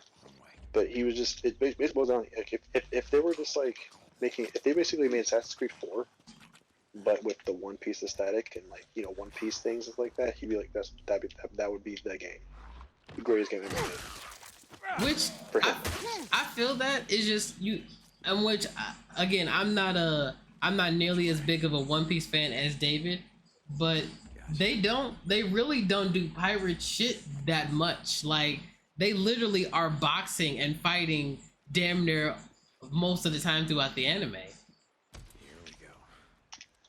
Which, I mean, to that point, I mean, like you said, like that's why he was like, he didn't say like get rid of the fighting, like still have it, but since they are pirates, why not make it a pirate game? Again, that like I get that. I'm just saying like again I'm not, again, as it shows in the video, I'm not a big One Piece fan, so I cannot attest to how much pirating that they actually do. But from the games that I played, and with the little bit of One Piece knowledge that I have, which again, it's not that much, I can ask my resident One Piece fan. Them niggas don't really do pirate shit. Like yes, they ride their ship around, and yes, they go looking for treasure, but more often than not, they're not really fighting. They're not having sea battles. They're not actively plundering people. They are literally the happy-go-lucky pirates. Like they'll go and fight the Marines just for the fun of it.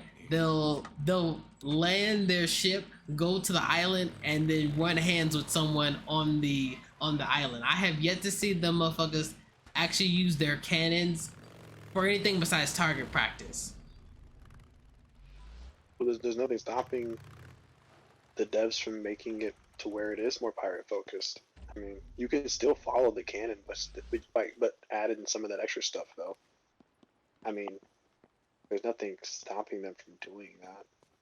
I mean, you're right.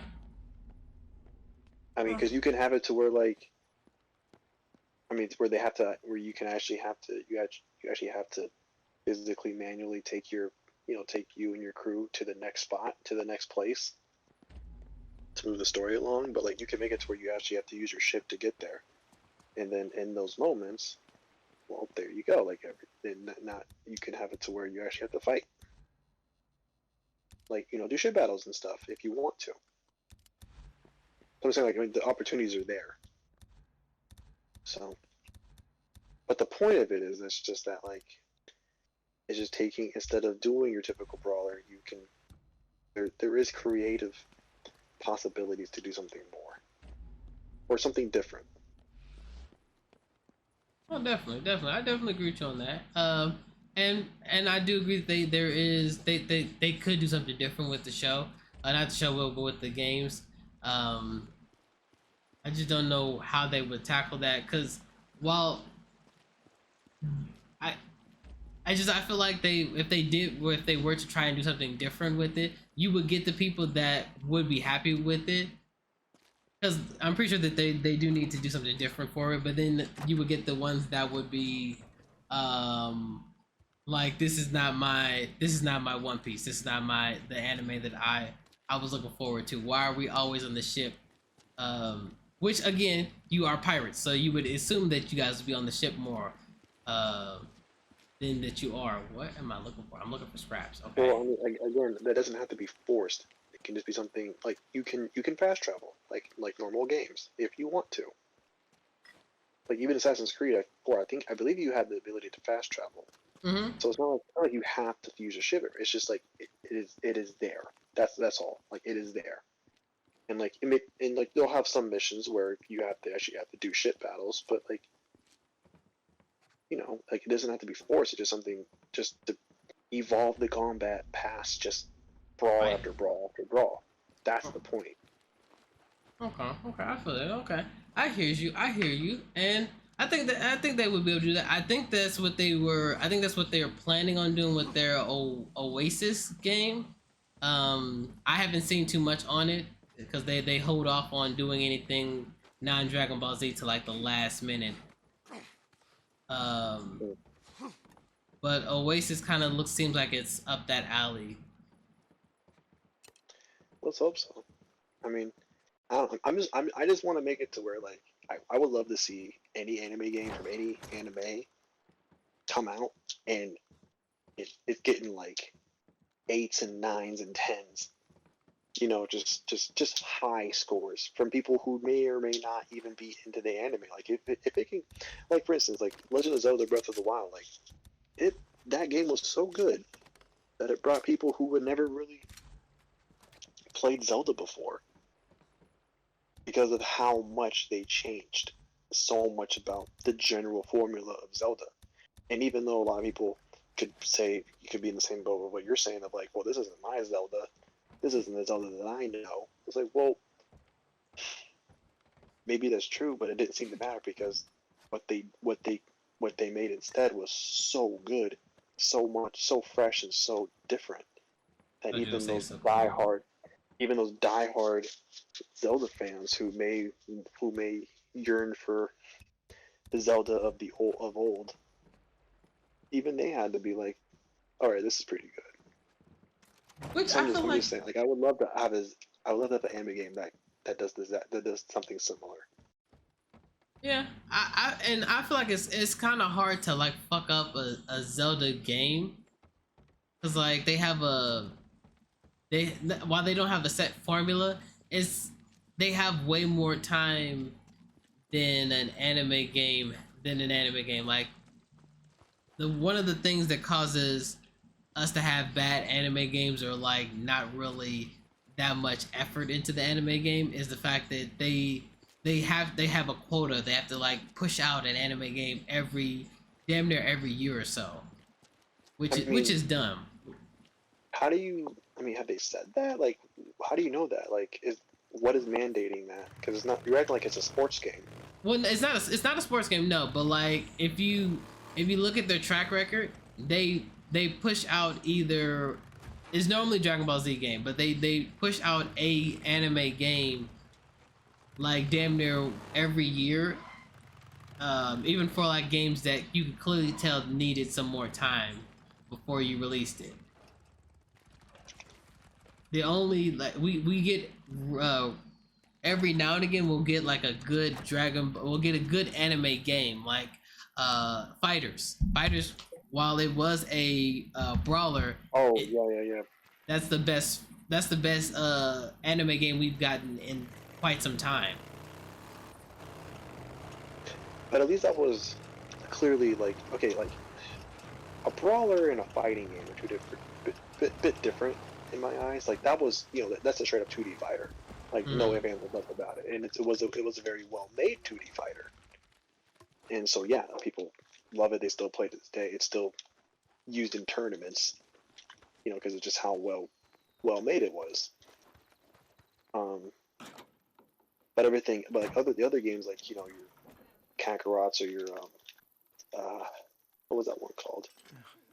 Dragon Ball Xenoverse, Xenoverse 2 and all that. Those I would consider kind of more. Those are like brawlers. Yeah, Xenoverse and Xenoverse. Okay, so like perfect example, Xenoverse and Xenoverse 2.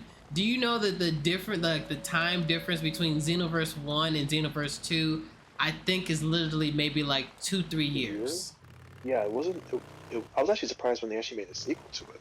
Yeah, like and like really, if you look at the game, with the exception of the fact that you could add your last character into the game, there is nothing new about that. Like the game itself is still the same. They had to actively add more like DLC to make the game different. They did add a lot of extra content to that game. Yeah, and they still are. Like they're adding in Sign Goku, which is just Ultra Instinct Goku before he had Ultra Instinct. It was like the black hair Ultra Instinct.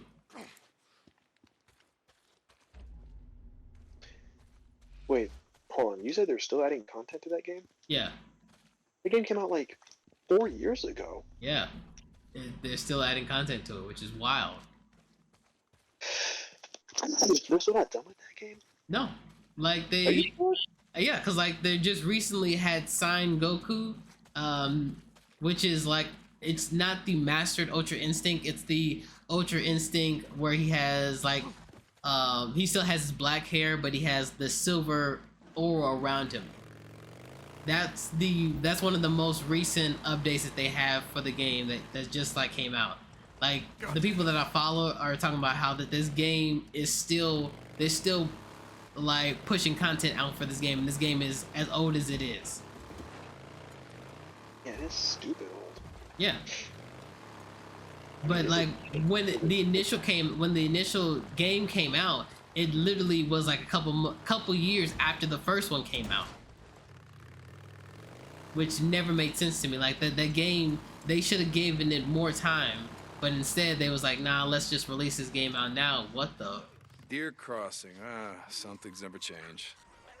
Okay, y'all are literally killing deer, you motherfuckers. Yeah, it did seem a little. I mean, are you sure? I think it might have even been less than that actually, because I remember I was working at GameStop when both those games came out. Hey, I mean, if it isn't, if it's not like a couple years, then I wouldn't be surprised, because like I said, they literally did not give that game. They didn't give it any time for that before they gave another game out for it. And what made me kind of surprised, I was like, it's not often when. I mean, I know the Tenkaichi series had some sequels, but those seem to be like, those were straight up just fighting games. Yeah. I mean, they did the fighting different with their, like, free roaming, traversal that you could do. But it was still like a fighting game. But like most anime games didn't really get sequels like that. So I was like, this game didn't. I remember the first one. It didn't sell that well. So how the hell did they think like it did well enough to deserve a sequel? What I assume they did was they were already in the works of making the second one. So there was like, even if it's bad, it's a Dragon Ball Z game. People are gonna go buy the game, and I am those people, because me and my friends, when we had the first one, it was terrible, because the reward system, you had to keep playing it over and over again just to get certain transformations. You would be lucky if you got the said transformation that you wanted. And when the second one came out, it was like, there's no way this game is going to be any better than the last one. And I will say that they gave you more transformations, but even the transformations were ass. So like the Boo characters, they just turned into Kid Boo. The Frieza race, they turned into Golden Frieza, but like they were just their normal self, but just golden. The Saiyans, of course, turned into Super Saiyan, to Super Saiyan 3. And the humans, they rode the Flying Nimbus, and that was it. That was the gist of the characters. Was the first one also about you making your own character and doing stuff or whatever? Yeah, it was about making your own character. Okay. I know the second one is because the homie RJ be posting up his videos on it, so I know the second one, that's what it's about, but I wasn't sure about the first. Yeah, it was about making your own character, which that was the initial grab. That was the initial thing, because before that we had there was a Dragon Ball Z game that allowed you. What the hell? Damn it. What the fuck did I hit? Before that, there was a Dragon Ball Z game that allowed you to make your own character. Now that one was not nearly as good as this one, but hell, it was better than Xenoverse, because you you actually were able to like it was like a brawler, but it was like their system was a rock paper scissor system.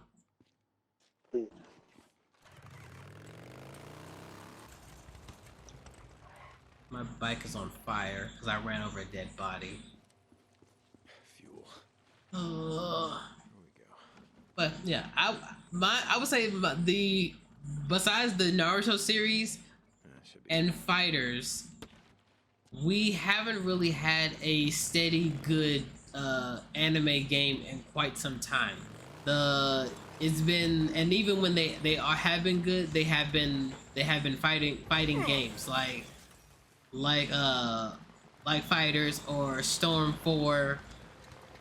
I'm trying to think of another one that was good, but I'm sure, I know, I don't know if they were critically good, but some of those Tenkaichi games are heralded, you know, as solid games from what I've heard. Like they have a really beloved, you know, fan base. But yeah. I don't know for sure. I'm not in the know, I guess, but just what I've heard from others. The Tenkaichi series were I know the Budokai 3 was good. Budokai 1 and 2, Budokai 1 was ass, only because you had to use like the sticks to move around, which that made it ass, especially when you had to do the radish mission. Budokai 2 was good, but you had to the only reason why Budokai 2 was good is because you could use fusions, and you can make different types of fusions. Like you could fuse Hercule and Goku to make Hercule. Tien and Yamcha, they could fuse. There was another person that could do fusing, but that was the big selling thing about Dragon Ball Budokai 2 was the fusions, and then 3 was the better one. 3 was always the better Budokai game, at least I thought of. Okay, I mean, again, I wouldn't exactly know for sure, but I'll take your word for it. Don't be a stranger. We don't have the tools. Good to see you, Deke. Not buy anything Hey, over Get here. our trade going. You ain't got shit for me over here to buy, fam. Why you got shit for me to buy? Got a bitch. You ain't got no guns? You ain't got no guns. Not enough credits. No, you ain't got no guns. Fuck you. Man, you know the other hot take that I saw that I could not believe was a hot take? What? Everything you done for the camp. Someone said that console wars are dumb and people who participate are stupid. That sounds like a PC person. No, I just thought, I wasn't sure. I mean, no, 'cause I agreed. That's the thing, I agreed with it. I didn't know it was a hot take to have, though. Who would be advocating for people, you know, for fanboys to be fanboys and then putting down other people who play a different console? So, okay, is it putting down, or is it like healthy competition? Because like, Well, here's the thing. Okay, no, the companies themselves usually do healthy competition, but it's the fan base that gets so fucking bad about it. are they a little toxic? Maybe so. I mean, because, and I say this being on who has been on both sides, or who have been on both sides, who's been on the losing and the winning side of the, you know, self-professed console war. And either way, it sucks. What do you mean it sucks? Because like, obviously when you get the shit given to you, it sucks, obviously. But when you're on the winning side, you have other people who you know are putting down people who are playing on a different console because they believe it sucks. It just hurts. I mean, it sucks because like you're hurting someone's feelings. That just, I don't know, but it doesn't feel good to me. Yeah, nice bunch of rapists, thieves, and murderers. Well, What you you know, doing out here, you're huh? just, you're like Looking taking for your away next someone's easy target? enjoyment. Okay, but like, do you like? There's the people that take it too serious, and then there's the people that are like actually just doing it like for the memes. Like, whenever you go to like when you see like the summer fest, and you was like, oh shit, let's see who's gonna have the better awards show. like that'd be interesting. Cause like you never know. Cause like some days Xbox I will say Xbox has better things than PlayStation, and PlayStation has better things than Xbox. That is a fair assessment to say. And I just people should be doing that more often. Like, I mean, we covered the Microsoft showcase, a few weeks ago, and I'm a Sony guy. Like I'd be rooting. I'm proud to have to be with Sony for most of my gaming life. I don't know what to call it, but I was like the first one that was like, yo, Microsoft fucking brought it. Like, and they brought it the last 2 years. Like at their summer showcases, like in my opinion, like I mean, maybe not all the announcements are great, but the way they do it is top notch. Granted, you could say that they kind of took it from Sony, but who cares? Like they're doing it right. They're just showing games for an hour and a half with minimal breaks in between, which is exactly what we want. Yeah. We don't need you to break every other game for the director to show up and give us like an in-depth demonstration of your game because you don't have any other games to show us. Like, we don't want that. Just give us the highlight reel so we can be pumped up. That's all we want. And so they did that like 2 years, and I was like, yo, I hope Sony has some kind of something they're gonna show us, because like I want to be excited for stuff that I can play. Yeah, yeah. I'm the first person to admit that, and I mean, don't even get me started on backwards compatibility. Like, don't even get me started on that, because Microsoft has absolutely been destroying it with that. Like, they're outdoing everybody, not just Sony, but Nintendo too. They are becoming like the bar to set when it comes back to compatibility and game preservation, which is becoming more and more important nowadays. So yeah, and it seems like we haven't had really we haven't had new games. We've had remakes. Like I think you know where I stand on the whole The Last of Us Part 1 remake for the PS5. I got those. We don't need the same game for the past 3-4 consoles.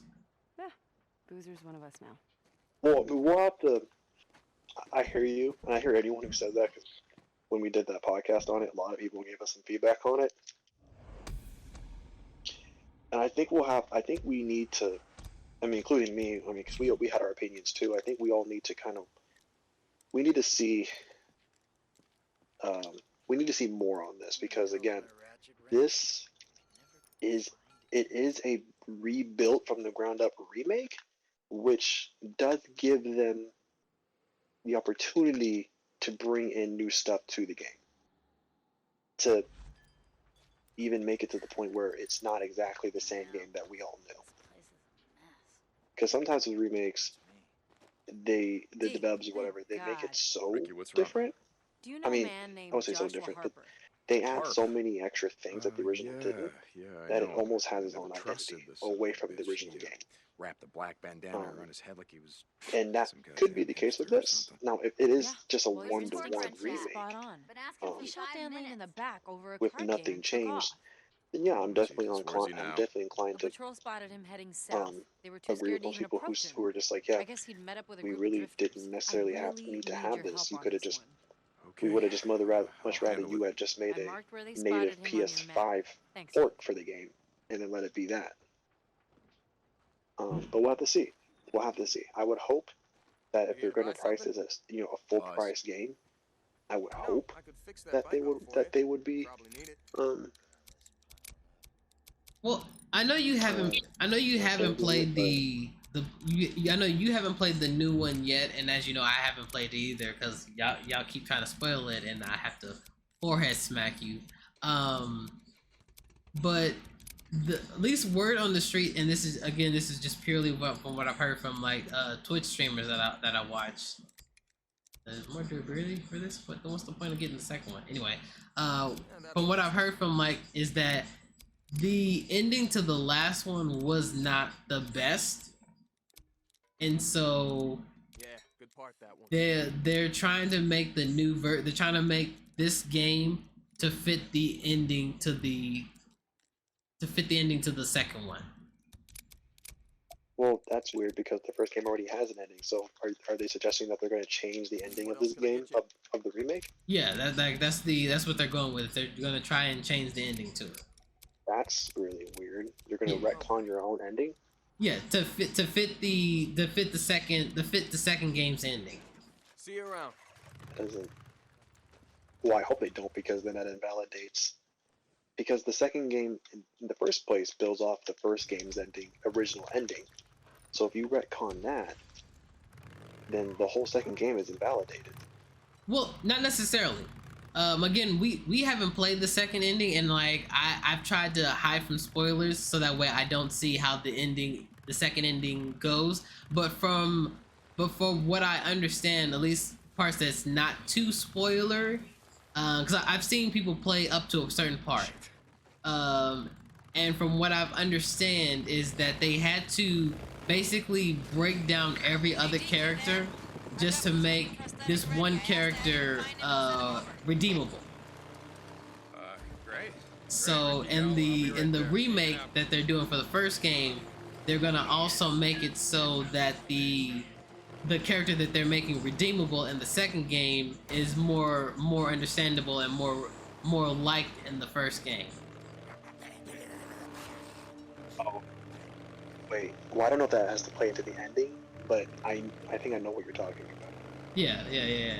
So and personally, yeah, I know exactly what you're talking about. Yeah, personally, I don't like the character they're trying to redeem, but no one does, which is the problem. Yeah. Which is part of the problem of the entire second game in the first place. Yeah. And so yeah, once because I what I know is that you will have to play this character, and once people were playing as that character, I stopped watching it. Like I was like, no, I'll just watch it later when I play the game. Lost Lake out. We're basically saying it. I mean, but anyways, yeah, and what made it even worse is that you have to play as her for like half the game. Yeah, and I hated that part. I hated that immensely. Hold on, I almost still be here, but there's a moth or something big in my room that I have to take out. But I have literally no pants on, so I'm going to turn my camera off real quick and transition.